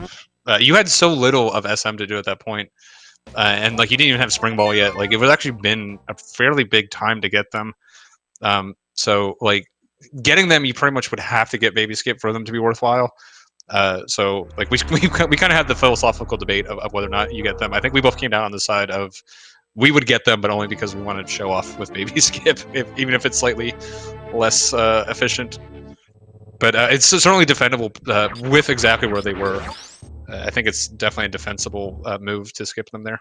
With what you had left, you had basically no SM left at all. Yeah, I don't know with as thin as it was. I mean, although you still had wrecked ship, I don't know how I feel about making that left side swamp skip in that situation, and then not immediately chasing the speed booster you had just found. That one was one of those ones that it seemed like it was just kind of, okay, we're really late in the seed, gotta make up time, panicking a little bit type of play. But yeah, I wasn't sure. Yeah, again, like we could tell you weren't feeling comfortable with those two locations being late. And like if SuperNinTaylor actually didn't die, I think he would have a really good chance to win this one, depending exactly how it played out from that point. So it would definitely make sense that you weren't feeling too good about those at that point. Yeah, SuperNinTaylor hadn't pre-dipped Meyer. Now, he did go and pre-dip Meyer before he found his cane, so that got baked into the finish time that we're going to see.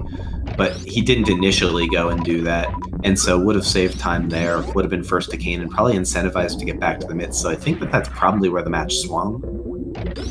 Like, in terms of the result. I mean, this match was not... This match was way closer than this result is. Just one really minor mistake, just not pre-buying a bottle, and like we were saying, like you didn't have good opportunities to get any sort of anything for a spike cane. I mean, I guess the blue cane would have been the obvious one, but like you didn't have mushroom to ever go turn in to buy a bottle. You didn't have flute to get over there easily. No one even ever picked up flute, just where it was at that point. It was behind mitts. Yeah, it was behind mitts, and you were in go mode. You're already on Death Mountain at that point. When are you going to turn it on? And then a Bugnet was God knows who where. It had to be somewhere in GT or behind those mitts, so you couldn't even get a fairy for the extended iframes. So, I felt like we'd seen Bugnet at some point. I don't remember where it was. I felt like it was in, like, back a swamp or something. Maybe? No, I could have been back because I was looking at their menus to see if Bugnet was there, because, again, that would have been pretty big for, you know, that Spike Cave play. But, yeah, and that Cane of Burna ended up being logically required. Oh, so our tracker letting us know Bugnet was Alpha Power Bombs. Oh, geez. Wait, then how did... So, Bugnet was in Logic real early. Yeah. I think that's the big lesson to take away from the seed with V11 is get that Bugnet and get that Burna if you see them. You know, just because you're never... Yeah, especially just for treat it like you're like before with, you know, having bottles just have stuff in them. You were likely to be able to just go in there with a bottle that had goo from somewhere and you'd be fine. I think it makes any of those items though now you got to grab them if they're there. Never skip them. Yeah, I mean, obviously that's a conditional thing, but it's definitely higher value now than it was before. So SuperNinTaylor keeping screw attack on, turning screw attack off. There, turn the screw attack off. Okay. Gonna use the Rinka to take damage. See if good. He did get one frozen. Did get pulled into the Zeb there, but decided to reset it up and gets through. Clean Zeb skip there. Just has to finish up what should be a pretty darn cozy Mother Brain fight with that plasma beam that he found.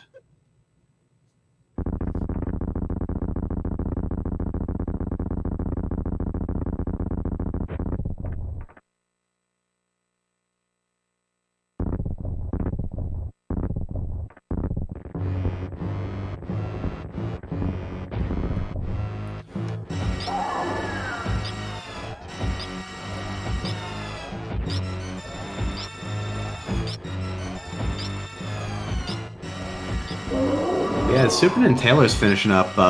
Just wanted to, I guess, congratulate Pizza on the win, and then also on advancing to the elimination brackets in the tournament. He'll have punched his ticket at 2-0. No, I mentioned that earlier, but we'll be getting to compete for part of a prize pool in this tournament put up by Rank 1 Gaming. So that's pretty cool that we have a sponsor for this. There's a little bit of cash on the line to play for once players get deep enough in brackets. So that'll make some of the later matches extra exciting. So big props to them for giving us all a little something extra to play for.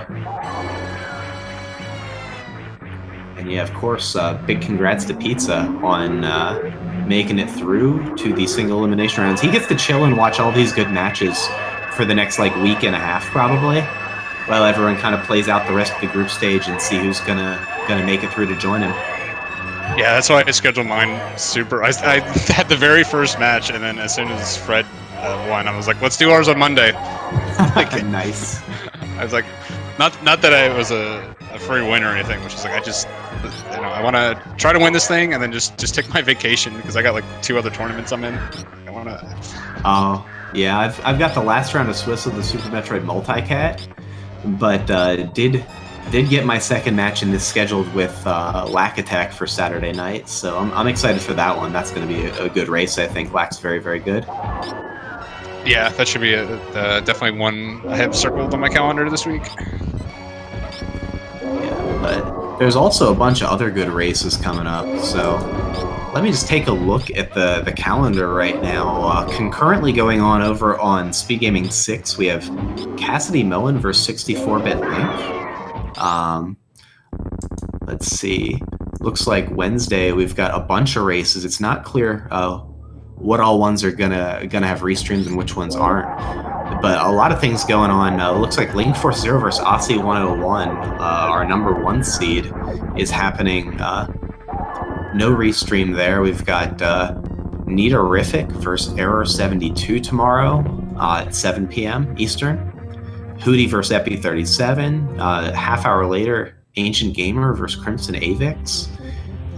Then an hour or so after that, Stachio Cat versus Lord Fizzlebeef on SpeedGaming 5. Maximum Barnage versus Zen Trigger. That's going to be a really good one over on SpeedGaming main channel at about 9:30 p.m. tomorrow night. And that's just Wednesday.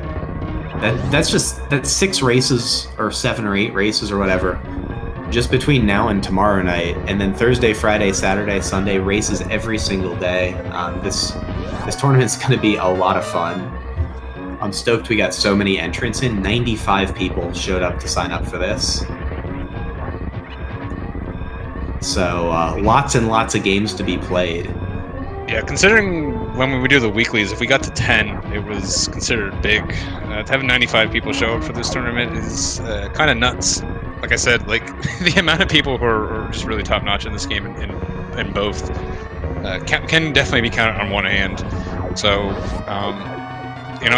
there's a lot of players that have a chance at this thing. Yeah, nice behemoth spark there for SuperNinTaylor as he's cleaning up his escape. We'll see.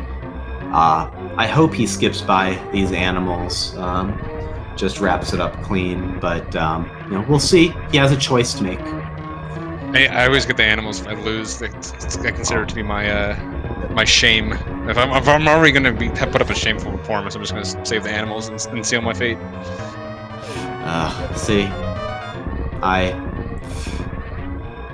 want nothing to do with it. But SuperNinTaylor does the right thing, makes it to the ship. Got done with an official SRL time of 3 hours, 20 minutes, 59 seconds. We know the race was much closer than that, really. But does finish in second place. Was good to see him finish. GG to SuperNinTaylor. We'll see if he wants to come in and chat. Yeah, these races, even when you have if we're just playing this and you see someone beat you by 10, 15 minutes, you feel really bad. Just watching this, you can really understand how that can kind of happen and how late these things can really swing. So yeah, I think from a restream perspective, really what you want more than anything is it just being close late, even if it tends to open up like this at the end. And we definitely had that here. Up until 2:40, this was right on top of each other. We are now joined by SuperNinTaylor. GG's to you. Hey, thank you. Yeah, you've had the 10 minutes to breathe. Yeah. How, you have you come down off of that one yet? Oh, that was a little rough. Like, I felt like for the first, at least half, I felt like I was routing it fairly well. I was doing well, and then all of a sudden, I was just like, why can I not find my items? I was going everywhere. It's like, where is it? And you could see I even paused for a while. I was like, did I forget something? I actually completely forgot about, like, well, I tried to do it earlier, and I failed. And then after that, I kind of forgot about it. I just threw it off my mind because I guess I had it in my mind I was doing it. So I guess later on it felt like I did it already. That's probably why I forgot about it. But yeah, that's too bad. Like I did that a while ago. If I was able to get that when I first tried, I feel like it would have been a lot different. Yeah, I think if you got that first try, and depending exactly how you finish it up, feels like it would be you would be in really good position to win this thing. So really dying right there, really swung the match. We were saying one of the changes you don't even think about in V11s that bottles don't have anything in them anymore, and it kind of you never have that safety. And like I'm in the same place where it's like I've never buy a bottle in randomizer. Like if I get one, then it's like, oh, that's neat. Like I've got a free one I can use for something. And like when I first saw the change, I was like, oh, who cares? Because I don't care about bottles. But it actually does have some effects.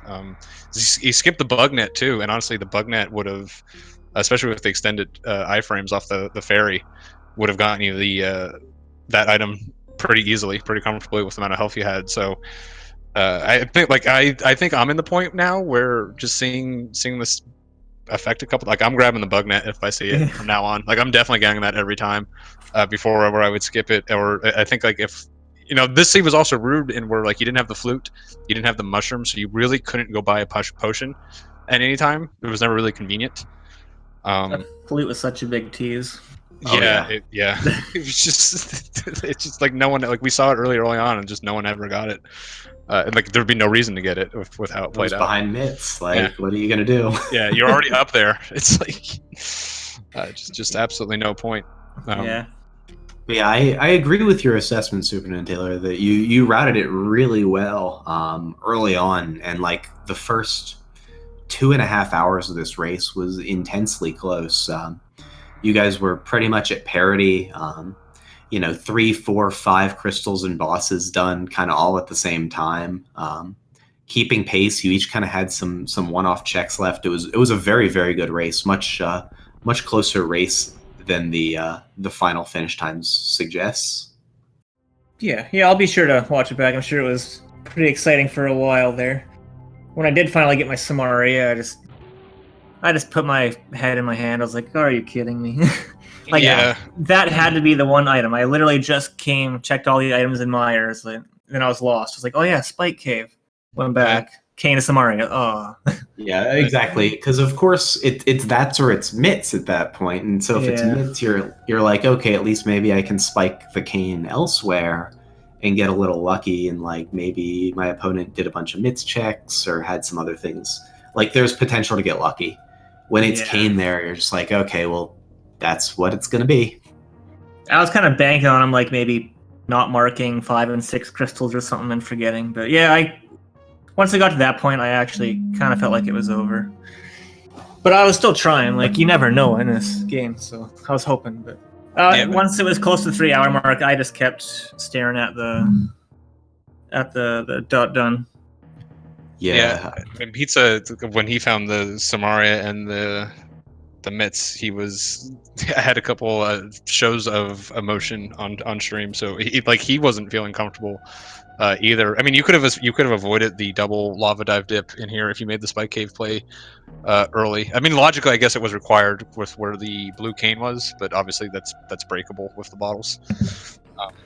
But yeah, it was a real close match. I mean, it was real close, real deep. It depended on where those mitts were. We were kind of seeing the last 3 locations at once, with Pizza getting the Pyramid Fury, and then you doing Shack Tool, which was Pizza was unable to do it because he didn't have grapple at the time, and then you had ended up turning it down the first try through there. Oh yeah, actually, I meant to go right back to Shack Tool after Plasma. Usually I do it in that order: Shack Tool and then Plasma, but because I failed I tried to get the left pit first, and I failed and fell in the right pit. So I kind of changed the orders of what I did the pits. So I was like, oh, maybe I'll just do plasma first. And then I completely forgot to do Shack Tool until I like left Meridia. I was like, well, I guess I'm just gonna skip that. Oh, Yeah, okay. we We were were wondering, curious. yeah, because we were thinking that could have been where Grapple was and Pizza doing it early. We thought that could be a turning point, and then it was. We were really thinking Shack Tool for the longest time. So Yeah, it makes sense that it was more of a brain fart than a Yeah, it was conscious just a decision. brain fart. Just I changed the way I did my routine. That kind of changed my thinking a bit. But I actually have to cut this short. My friend just called me. He's outside the door, and we're gonna hang out. So sorry about that. But yeah, thanks for commentating and all that stuff. Sounds good, dude. GG, and good luck in your next match against either Gozingata or Oopla. I'm sure you're going to keep your eyes on that one. That should be a good match. Oh, and yeah, I I'll think check you've that got out. a good shot at the 2-1, dude. GG. Yeah, we'll see you later. I'll give it my best. See you guys. Yep.